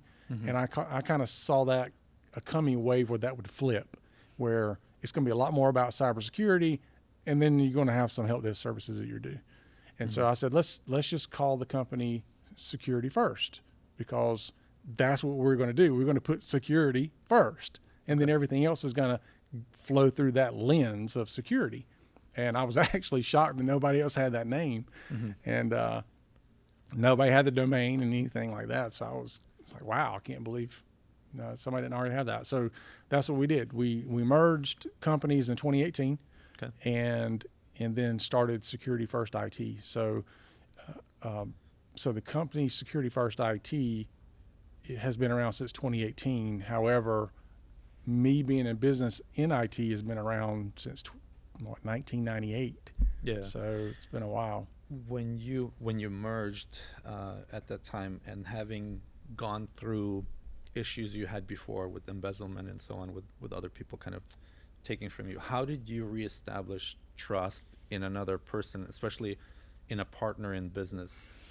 I didn't. Okay. How I does think that work? it was more of a trust but verify. Okay. So it wasn't that I didn't trust. It was more that you've got to, like, I'm going to keep an eye on everything. So, you know, I'm going to have access to all the accounts and the monies, and I'm going to look at everything. Mm-hmm. And I think that was the problem I had before, was it was exclusively trust, where I didn't look at anything. Okay. Like, you're handling the finances, don't call me in unless there's a problem. But call me in when there's a problem, and that didn't happen. So it wasn't really a matter of like blind trust. It was more of a verification trust, and that's pretty much how that went for the first couple of years or so. Mm-hmm. My business partner, which we can get to it, but what you don't know is that I actually bought him out recently. Oh, really? Okay. Yeah. So my business partner was handling the financial part of it at the time. I guess probably a year or two in, we switched, and I started doing the financial piece of it. And of course, we outsource a lot of it, like the accounting and the bookkeeping and all that. So because we have those things in place, there's a third party looking at everything as well. So we don't really have that issue.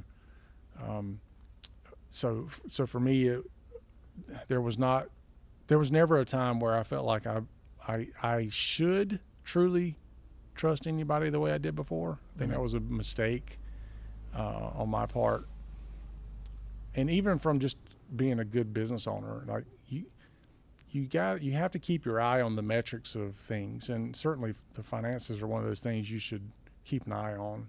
Yeah. And the way I was trying to do it at the time, when the embezzlement was happening, is I was trying to focus on one aspect of the business and just let somebody else handle the rest of it. Like, don't fill my headspace with something that I don't need to focus on. And what I should have been doing was saying, I need some specific metrics reported to me every week, or I need, at the very least, need to log in and look at my bank account and see where I'm at, or pull up QuickBooks or whatever it is. And I just wasn't doing any of that. It was really more about doing the work that the business does, which I think a lot of small business owners probably do. Like, I'm good at IT, I'm going to start an IT business. It doesn't mean I know anything about business. Yeah. I just know about what the business provides. And there's a big disparity between that, because now in my today life, I don't do much IT. I now do business. Yeah. And so it's a very different thing. And it's people that have known me a long time. They ask me IT questions now, and I'm like, and I don't do that kind of work anymore. I have people that do that. I know about how to do it. I keep my ear to the grind as far as understanding what's happening and how it's happening and all that. But doing the actual clicking and typing is not as much as what I do. Yeah.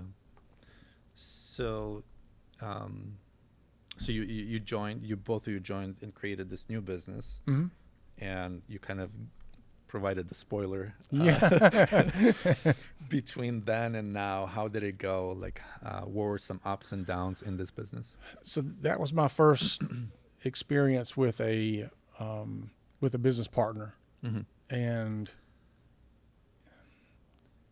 it is a very different challenge having a business partner. There are things that it brought to the table that I enjoyed, mostly having somebody else there that can run the business. One of the issues I had when I tried to leave the business the first time when I was having issues is that nobody could run it. Mm-hmm.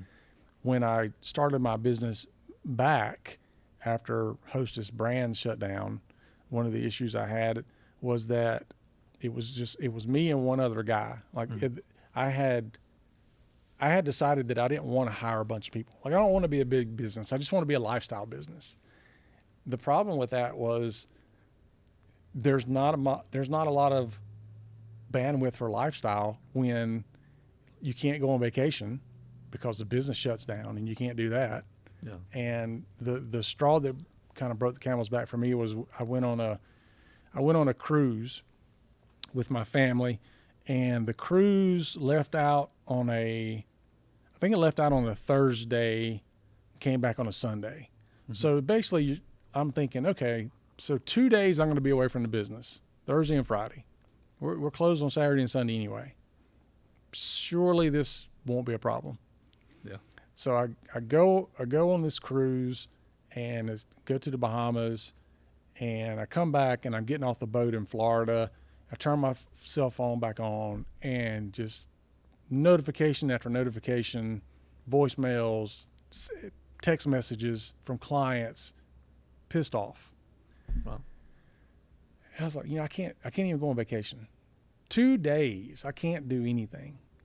And so that was the turning point for me that said, I've got to bring in somebody that can run the business. Mm-hmm. And I couldn't afford to hire somebody to do that. And so my business partner came in at kind of the right time where I saw merging as a way to solve that issue. That if I want to go on vacation, somebody's there that has the exact same level of investment in this thing that I do. Mm-hmm. They're a business owner. And so it's going to run. And that did happen. That is what it brought to the table for me. On the negative side of things, there were things that were very frustrating with having to decide what hill are you going to die on. Mm-hmm. It's very much like a marriage. Like you can't argue about everything, and you can't get your way about everything. And there are some things that I wanted to do with the business that the business partner didn't want to do. Mm-hmm. And vice versa. I mean, I'm sure I provided at least as much frustration for him as he did for me at times. We always had a very professional relationship, but we would often argue about things. Sometimes very aggressively argue about things, but we still at the end of the day understood that because we were so passionate about the argument is because we cared. Mm-hmm. And that meant a lot, but he didn't want to take the businesses certain directions, and I didn't want to take businesses in certain directions he wanted to do. And so sometimes there was headbutting there. Mm-hmm. Sometimes it was good that there was somebody that would give me feedback about certain decisions. Like, I think we should do X, Y, and Z in the business. And so having somebody to push back on that sometimes gives you the ability to say, you know what, maybe that probably wasn't a good idea. So I'm glad we didn't do it. But there are other times when I felt very strongly that we should do something. Not that he disagreed with me all the time. Most of the time he agreed. But there were times when he didn't. And even the times he did agree, it was, instead of just being able to make a decision and do it, it was a lot of, like, I've got to give you evidence and I got to prove it to you this, and I got to, it takes a long time. A lot of overhead. Yeah. A lot of operational drag that would have to happen. And so for me, that was very frustrating because I was used to saying, yep, I like that idea. I want to do it. Let's do it. Let's implement it right now. Yeah. And that was not the case in a partnership. So that was challenging. And I think the other thing that was challenging, and I think partnerships run into this a lot, was there was either a reality or a perceived, I am not 100% sure which, maybe a little bit of both, that there was an inequitable amount of work, meaning one of us was doing a lot more work than the other. And if you're making the same 50-50 split, that's a very frustrating part of business, when you feel like I'm doing 90% of the work, and making 50% of the end result. And again, that part of that could be perception, part of it could be reality, could be a little bit of both. I'm not going to analyze that to death, because at the end of the day, it doesn't matter that much. How I felt, though, was that that's what was happening, whether or not it was or not. And I think to a large degree too, it was some of the difference between activity and productivity. There was a lot of activity happening, not a lot of productivity happening. So when I look at what I'm doing at the end of the day or at the end of the week, I'm looking at productivity. What I've been able to accomplish, not what have I been working on. Yeah. I can check email all day long and say I've been busy. I ain't got nothing done. Right. And so there was some difference in that way. I felt like my business partner was working more on the activity side of things, and I was working more on the productivity side of things. So I don't feel like he was doing nothing. I just felt like he wasn't doing things that were productive a lot of the times. Not all the time, but a lot of the times. So all that to say, business partnerships can be very frustrating. Did you, like in the beginning, did you have some kind of expectations set in terms of like, okay, this is your role, this is my role, or this is how we're going to work together? What was that like? Yeah, there were expectations, and we clearly defined what those roles would be. Some of our roles overlapped, and for us, that was a constant challenge. Every year when we had like an annual retreat, and he and I would go and lock ourselves into a cabin somewhere in the mountains and come up with what our strategy was going to be for the next year, we would always talk about, are we in the right roles?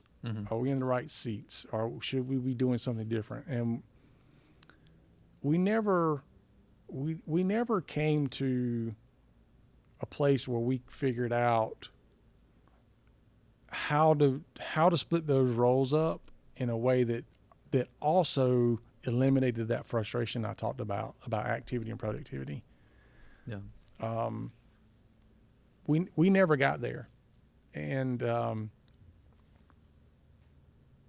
I don't know that we would have ever gotten there, because I think there were some fundamental differences in how we view each other in the roles we have, and sometimes how we viewed business in general, that maybe would not have allowed that to even ever have happened.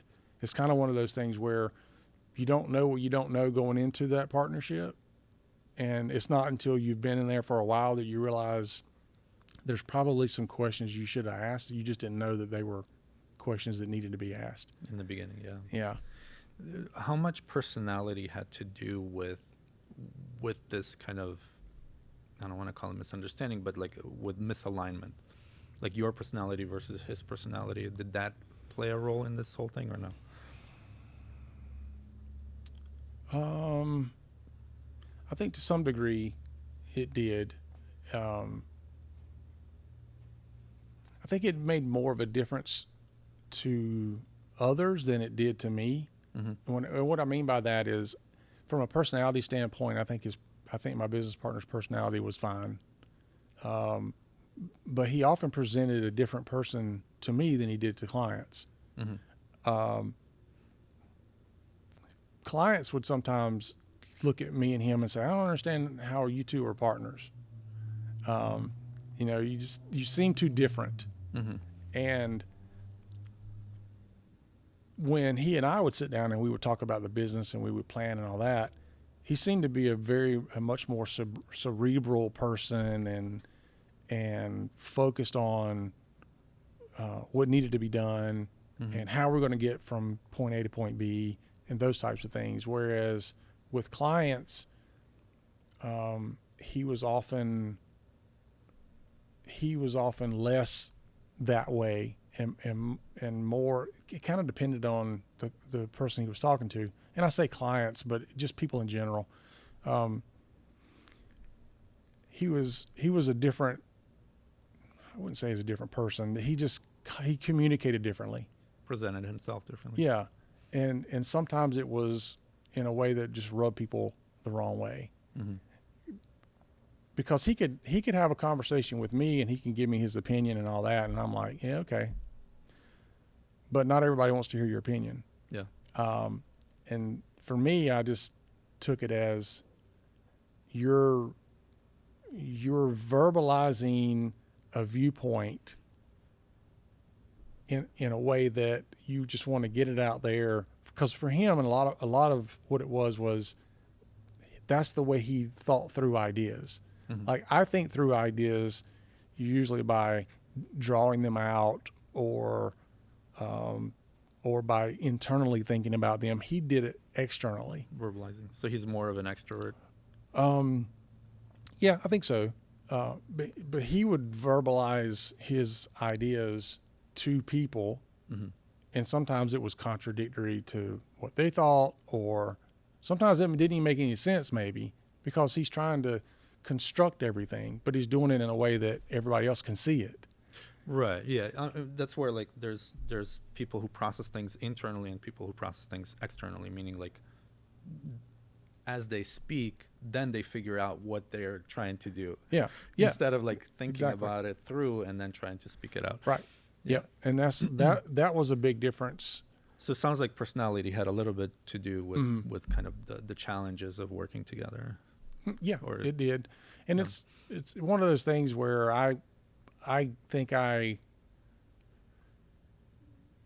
was used to whatever his personality was and probably gave him more grace than the average person. Because if you ran into him at a networking event and he's communicating with you that way and you don't really know who he is, mm-hmm. it can come off as being, you don't know what you're talking about, or you're talking to me about my business in such a way that you think you know something about it and you don't. When really he's just trying to figure it out. Like, if he's talking to you about your business and he's giving you, well, here's what I know about doors and windows and outside stuff, you're looking at him going, no. But that's just, again, I think it played against him, mm-hmm. More than it played for him in some ways. And sometimes I would have people tell me, like, they would verbalize to me that they didn't necessarily like dealing with him. Mm-hmm. And it wasn't that he's not a bad person at all. In fact, he's, talking about trust, he's a very, very trustworthy person. There were times when I hate to call it, no, I shouldn't call it setting traps, but I would put something in place that It's like, okay, I want to see how he handles this. This is going to test whether or not he's an honest person or truthful person.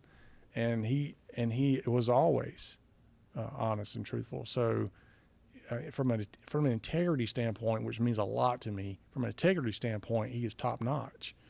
And that was one thing that I focused on a lot, is like, you might not like him in some ways, but he has a tremendous amount of integrity, which carries a lot of weight in my world anyway. Yeah. I'm just thinking through that. Like, so in business, there's different roles, different departments, different parts to the business. So some people are better suited for sales, others are better suited for like back office, processing things in the back and so on. So it sounds like even though he's an extrovert, maybe for him kind of sales or interaction with customers, maybe initial customers or prospects, would not be the best because he would come off wrong. But maybe afterwards, interacting with existing customers, once they get to know him, that might be just fine. Yeah, and that's part of what we had to go through when I said that we would talk about our roles and we would shift roles. Because one thing we didn't want to do is, I didn't want to say, here, let's try this for a month, or let's try this for 3 months. Yeah. My thing is, let's do it for a year, because it's going to take you several months to even figure this thing out. Yeah. And so that's why it felt like every year we were shifting, because we were really trying to figure out, who is better to do this? Who's better to do the role of sales or marketing or operations? And before the buyout, where I had basically figured out that I think we were doing pretty good at it was, I think he was good at managing. So, if you look at business from an owner, manager, technician type of three tiers there, I think he was much better in the management side of things. I was the one that was better with coming up with the direction of the company and how we're going to get there. And then you have the technicians on the bottom that are turning the wheels and all this kind of stuff. Where he was good at is I could say, here's a task or a project that needs to be done. You don't have to do it. You just have to make sure it gets done. So I just need you to nag people or whatever the case might be, but I don't want to micromanage these people. I want you to make sure it gets done, and I just want you to tell me where we're at. And if you're running any obstacles, let's talk about it. Other than that, I can hand these things off to you, and I can keep moving the business forward. And then you can make sure that everybody's doing what they're supposed to be doing. Yeah. and report back to me. So even though we were both owners, it took some time for us to be comfortable with him saying we're equal ownership, but I'm technically under you in a business hierarchy. It doesn't mean that I had any more power than he did. Like, I couldn't make any business decisions without him, but just from the standpoint of how the workflow happened. It reminds me of marriage, right? Like husband and wife. Like Yeah.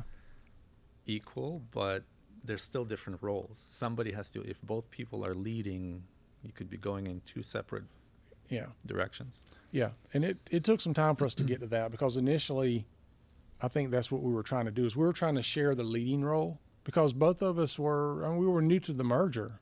And it's like, I don't really know if I want you running the company.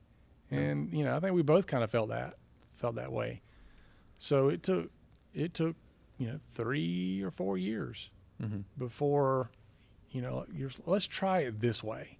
Let's put you managing people. I'll be the CEO, if you want to put a name on it. It doesn't really matter. At the end of the day, you're making the same money I'm making and 50% ownership. Yeah. So ignore the titles, and let's just make sure the company's moving forward, and this is what it takes. The company needs this, and we're either gonna have to hire it or one of us has to do the work. Now, one of the arguments we got into, and I don't mean arguments as far as like a fight, but one of the arguments that we had was, do we hire somebody to do this role, or do one of us do it? And he was of the initial opinion that it would be better to hire somebody, whereas I was of the initial opinion that if I'm hiring somebody, I don't need you at all, because I need you to do that. I don't need you to do what I'm doing. Right. So there's already too much overlap in what we're doing at this top level. There's nothing in the middle level. And so that's where our biggest challenge was in business. Now, it wasn't something that clients felt, Right. and that's, I think a lot of companies have that, especially small businesses. There are things that your clients feel and see, and then there's things that they don't. You want to fix the problems your clients feel and see a lot faster, but the things that nag you a lot are those things that are your people or your processes or things like that that's inside the company that you have to work on. And for us, that was one of those areas, is trying to find that role and how we fulfill it and where it needs to be. So is that where it kind of came to the point where you bought him out, basically? There was. It wasn't a matter of me buying him out because we couldn't figure things out. It was because I had actually offered to buy him out several times, in prior years. It just wasn't something he was interested in doing, and it just so happened to be in earlier this year that he was in a position where he felt like that he wanted to just go a different direction in certain things, and the direction he wanted to go in was not aligned with the company at all. And I said, well, I mean, you can go that direction if you want to, but it puts our company in a little bit of a jeopardy, because you can't be focused on two different things. You can't go out and do these other things and be an owner here, because if that other thing starts making you revenue and you're a 100% owner over here, where do you think you're going to focus your time? Right. And that was also part of our operating agreement. Like, neither one of us can run out and start another business. And so I was like, if you want to do that, the only way you're going to be able to do it is you have to sell. And I'm more than happy to buy. And so he's like, well, let's talk about it then. Let's talk about what that looks like. And so it took a lot of back and forth. And certainly he had to talk to his spouse about it. I had to talk to my spouse about it, because it changes the dynamic of everything. And so October 1st of this year, so a couple months ago, we signed all the papers and made it happen. So as of now, I'm back to sole ownership of a company, and of course it's bigger than was before. It's not me and another guy, and there are directions that I want to take the business that part of them things that I had mentioned in previous years to my business partner that he didn't really want to do. Now I can do those things, and I see a real benefit in doing those things, and that's what I want to do. So currently, I decided that it would probably be best if I treat my business as if I've bought it and I don't know anything about it. And so I'm going through and assessing and auditing every aspect of it, which has given me the ability to not overlook anything. So I'm looking at what is our processes, what are our challenges, what is our team doing, where does our focus be, what technologies and operational things do we need to change, and so that's been what I've been doing since October. And one of the things that I'm doing is I'm shifting our business to be solely focused on healthcare. Okay. Not that I would turn down business from a different industry, but I feel like that I've spent a lot of time understanding the healthcare space as far as IT and compliance and things, and that's where I do my best work. So if you believe in the riches are in the niches saying, and how niching down is really good for your business, then for us it just makes sense to do that, and not say we provide services for small business or business, but we provide services for independent healthcare providers. Mm-hmm. And that gives us the ability to focus our marketing. It gives us the ability to focus our sales message. It gives us the ability to focus our staff training and everything to know that we can go deep in our knowledge and not so broad in knowledge. How did you go from trying to do everything to now kind of bringing everything down to a niche? Like before, you were doing a little bit of this and that. It seemed, at least, like, way back you were putting computers together, so that's different. Mm-hmm. But even more recently, where you were trying, I mean, I don't know, I guess I'm putting words in your mouth, where you were going after multiple market segments with security first, but now you're kind of niching down. How did you get to that point? Because I think for entrepreneurs, I mean, even for me, like, it's hard to be like, I need to give up 80% of what I'm doing and just focus on the 20%. Mm-hmm.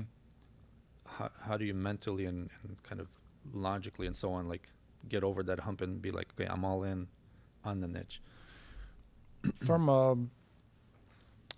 a services standpoint, there's not a lot of difference in providing help desk and cybersecurity to a accounting firm versus a healthcare practice. Mm-hmm. Like, from a product standpoint, it's all the same.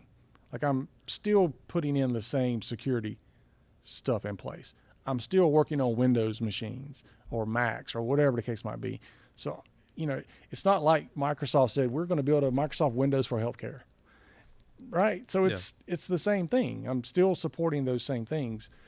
So from that standpoint, none of that changes. What changes is, what specifically do healthcare practices have to address that's in our wheelhouse that's different than the accounting firm or the law firm?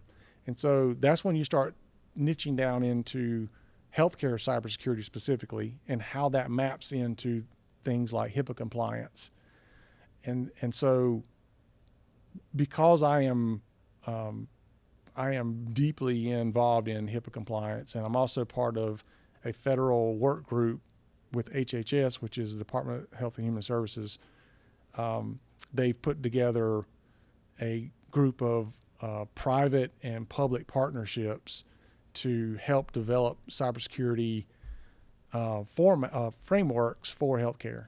And so it's all up under what's called the 405D task group. And so I've been part of that for the past couple of years. And in fact, we're the only IT company that's part of that task group. And so from a marketing standpoint, being able to say we are the only IT company in the entire United States that's part of the 405D task group that puts together cybersecurity practices for healthcare providers. Pretty good. So again, why am I focusing on healthcare? Because I don't have that same thing I can point to for other industries. I do have it for healthcare. Mm-hmm. And it just makes sense to niche down in that way. Also, when I take, and this is a practice for entrepreneurs to take, is when I lay out, and I did this on paper, I wanted to tactically see it and feel it, but I laid out a list of all my clients, and I put them in stacks. Like, these are the clients that they're my best clients. Like, they don't complain, they pay their bills on time. Mm-hmm. Who is my ideal client? Here's your stack. Who's the people that, they're not bad, but for whatever reason they're not the top class, A class, whatever you want to call it. Put them in a stack. And then who are the ones that every time I get an email from them, before I even read the email, I'm like, oh. It's like I get stressed seeing your name pop up on my screen. Yeah. Those are going in this stack. And so when I look at those, for me anyway, by far, it was like, okay, these are the people that are my ideal clients. And 90% of them are healthcare. So I want to do business with more people like this. I don't want to do business at all with people that are in the C stack. Yeah. Like, I want to get rid of these people as fast as I possibly can, because I don't have time to deal with people that give me a physical reaction when I see their name in an email. Like, I'm just shouldn't. And then what am I going to do with these folks in the middle? Can I bring them up to where they're good? Or should I consider that maybe they should be cut as well? Mm-hmm. And I'm a firm believer that you should probably have a certain amount of clients every year that you break up with. Not always let the clients break up with you, because not everybody's going to be a good fit for you through every stage of your business. The clients that I brought in when I was initially starting my business are not good clients for me at the current stage I'm at, because initially I was charging not a lot of money. And so I'm grabbing these clients because I'm cheap. And then when I get to the point where I can't be cheap anymore, because I've got more overhead and I'm more professional and I got more experience and all this, these folks that I brought in 10 years ago, they're still wanting to pay 10-year ago prices. And so there's not a good fit. Yeah. And it doesn't mean there's anything wrong with that. They can either pay the current pricing, or they can find somebody else who's starting the business that wants to, charge those rates and do that. And that's okay. But figuring out who you want to do business with, who's a good client, and then just going all in on that. Yeah, I mean, that's a lot of good wisdom in there. Looking back at your life, at all the different challenges you went through that you even shared here, if you could go back and change anything, would you change anything? And if yes, what would you change? That's a difficult question, because if I like who I am today, and I feel like I do, it's a result of all those things. Yeah. I don't know what it would look like if I changed something. If I didn't have a business that failed, filed for bankruptcy, got divorced. If I didn't have any of those things, it would have changed where I am today. Maybe I would like myself more. Maybe I wouldn't. I don't know. Maybe it'd be the same. I have no idea. But I don't know that I would, like, if you were to say, David, I can snap my fingers and I can change that for you, I would be too afraid. Mm-hmm. What might happen. Fear of the unknown. Yeah. So I am okay with where I am and what I had to get through to get there, no matter how bad it might have been at the time. Yeah. I'm okay with it. I'll keep it the way it is. So, yeah. and to a large degree, I think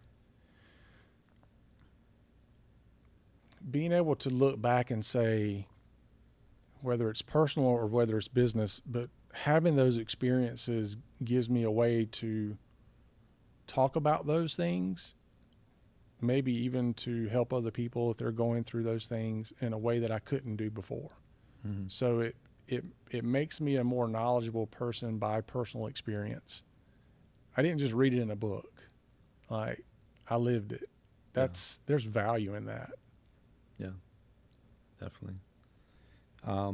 When it comes to money and wealth management and money management, what have you learned over the years? What are good practices, or what's the best way to manage your money?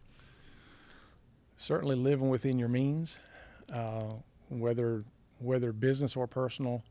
For me, I've always made a business decision to not borrow money. But when I merged with my business partner, there was monies that were borrowed, and so that was that was a tough hurdle for me mentally just to get over, because I've always been one that's like, I'm not doing that. I'm okay with, I have become okay with borrowing money for my business when it is to move my business forward, not to keep my business afloat. I feel like if I've got to borrow money to make payroll, I've got to really reevaluate things. And fortunately, I've never had to do that. But I've seen so many people who think their business is on a downturn and they think anytime now it's going to come back, and they drown themselves when it's like, you should have pulled the plug a long time ago, and you would be much better off. Just let it go. Start over later, but don't let it drown you. Yeah. And so I've always been fearful of that. And, keeping a good eye on things, understanding the metrics of your money, understanding what your margins are, what your profit looks like from client to client, not just across your business. You can have a profitable business, but you can have clients that are sucking you dry. And if you're not making money on a client, then get rid of them. Like the bandwidth it gives you allows you to bring in another client that will be profitable. And I've had this conversation even in my own company. We had clients. I don't want to lose this client. They're paying $5,000 a month. Yeah, but they're costing us $6,000. So if we get rid of them, yes, the top line revenue drops by $5,000, but we actually recover $1,000 out the back end, and we have the bandwidth to bring in another client that we can service that won't bleed us for money. Yeah. So it's important to know all those things and to keep an eye on it. I can't track every metric that a business could bring to the table. You just have to pick those handful that really matter, and just track those. Yeah. When it comes to your health, when you were younger, you were in martial arts and so on. What do you do today to stay healthy, as far as exercise, eating, anything else? I play video games. As we're getting close to the beginning of the year, that's one of those things where I want to do better at. Honestly, since COVID, it's been terrible. Like the working from home piece of it, I haven't done anything. If I'm being honest, I'm not doing anything to stay in shape necessarily. If there's anything that's my current workout routine, it's my grandkids. They keep me somewhat active, but I do spend way too much time sitting at a keyboard, or in a car or whatever. Like, I'm doing a lot of running around today, but that's not exercise. I'm walking from my car to a seat, and then from my seat to a car. It is not good. So that's one of the things I've got to get back into doing something. There was a lot more physical activity before the whole work from home thing, because you had to. You working in an office, and I use a standing desk, which is again not really working out, but it is somewhat helpful. Yeah. And so I'm blessed with good enough genes to where I don't look terrible by not doing anything, whereas some people would probably not fare as well. But I do. I just need to get back, and I can feel the results of not moving enough. I can feel it more than it shows. And so, especially at my age, I've always had people tell me, when you get 50, you'll feel it. And they're right, unfortunately. So, and of course, going back to the martial arts, you start to realize that all those kicks and stuff you did as a kid, it hurt your knees more than you realized. It just doesn't show up for a long time. Yeah, especially if you get twist them and stuff. Yep. Yeah.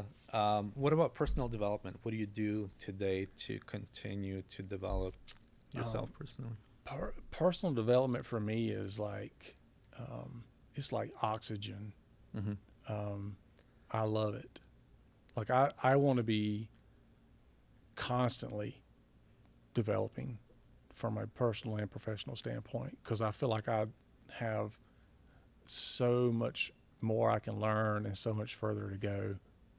And so I am constantly listening to podcasts, constantly watching YouTube videos, or sometimes listening if I'm driving, Mm-hmm.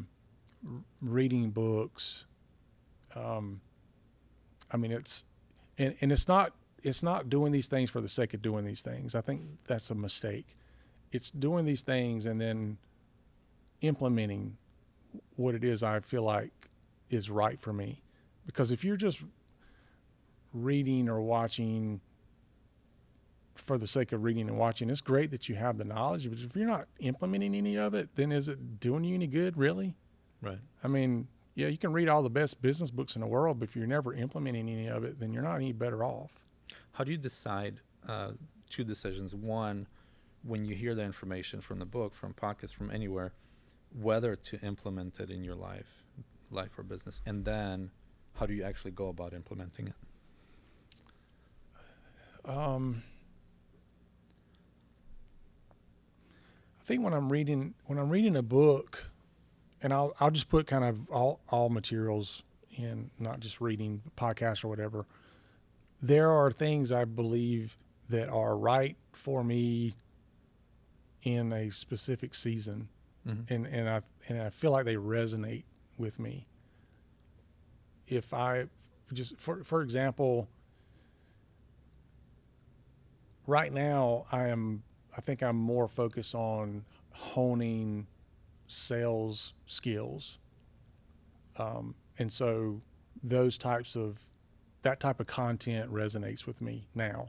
Mm-hmm. A year ago, I was looking at more things that were more operational. So if I would hear something about sales, it wasn't interesting for me, and so that's kind of how I look at it. I can't do everything, and so I compartmentalize what is it that I'm focused on right now, and that's the content that I want to consume, or that's what I want to pull out of the content I'm consuming, so that I'm not trying to do everything all the time. I'm trying to focus on fixing one thing at a time or addressing one thing at a time, at least in my business, and that's the content I'm drawn to, and I implement, and then I implement it to the degree that I feel like it's good enough, because I'm not looking for perfection. I'm looking for something that it's working, and then I can test it from there, because no matter how great it's working for all the gurus online, it doesn't necessarily mean it's going to work for me, or it's not going to work for me in the same way. So I'm not going to spend all my time implementing it to its fullest exactly the way they have it, because I don't know what I don't know yet. Mm-hmm. And I have to get that feedback loop going as soon as I can. And so I'll implement it to a degree to where it's good enough. And then I want to start testing the feedback loop to see where are the nuances that I need to shift. Mm-hmm. Okay. So, I mean, we're pretty much come to close to the end. As far as your business, do you want to like share a little bit more about what you do, what services you offer, who you offer it to, and where people can find you? Sure. So SecurityFirstIT, the new iteration of it, we will be focusing more on healthcare, if not exclusively on healthcare, like I said earlier. Not that we would turn away, an accounting firm or a law firm that comes in and they fit what we're trying to do, which is very much looking at a business from a cyber risk standpoint. So what risks do you have? Let's identify what those are. Mm-hmm.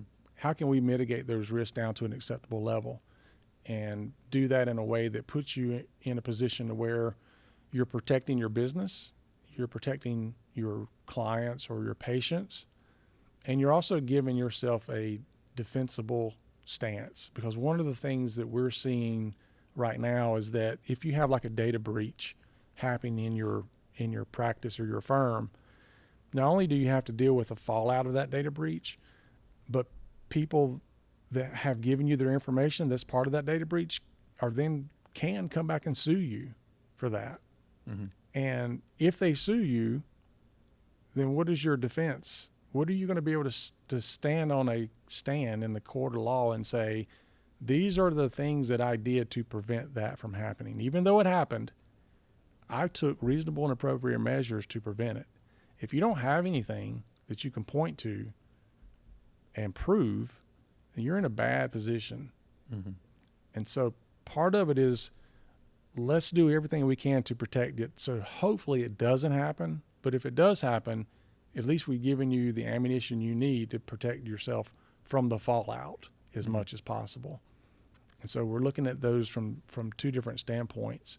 And so again, back to, it's not just IT services. It's not just cybersecurity services. It's really how you look at it and how you put everything into a very different framework. Okay. And where can people find you? So you can find me, probably the best place is online, SecurityFirstIT.com. That's all spelled out, SecurityFirstIT.com. I'm on LinkedIn, Facebook. I'm honestly terrible at social media, so I don't put a lot of stuff on there. Part of it is probably because of my cybersecurity understanding, and I don't want to put too much out there to where it gives people too much information about my business, or me personally even. So I see how that information can often be used for social engineering and such, and so that's part of my reasoning. But the other part of it is it's just it's not somewhere I like to be often, because I think social media can be a big time suck. Yeah. If not a cesspool sometimes on certain platforms anyway. Oh yeah. But yeah, you can find me there. And I'd be more than happy to talk to anybody who might be interested in our services and see if we might be a good fit. We're not a good fit for everybody, and we shouldn't be. Yeah. And as a business owner, I think that's an important place to find yourself, is understanding that you're not trying to be all things to everybody. Yeah. One last question. What does the world need more of today? Wow.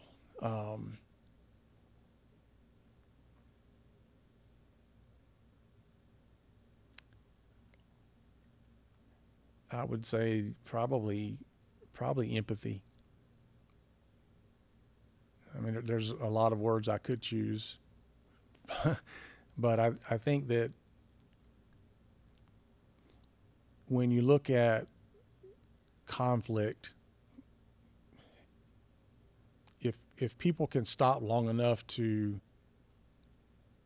ask the question, why does this person feel this way, or what might this person be experiencing that that causes them to react or respond in a certain way. And I'm not talking about global conflicts like what's going on in different areas of the world, as much as I'm talking about when I pull up to the drive-through to get my meal and the person is not pleasant. Mm-hmm. It's probably not personal.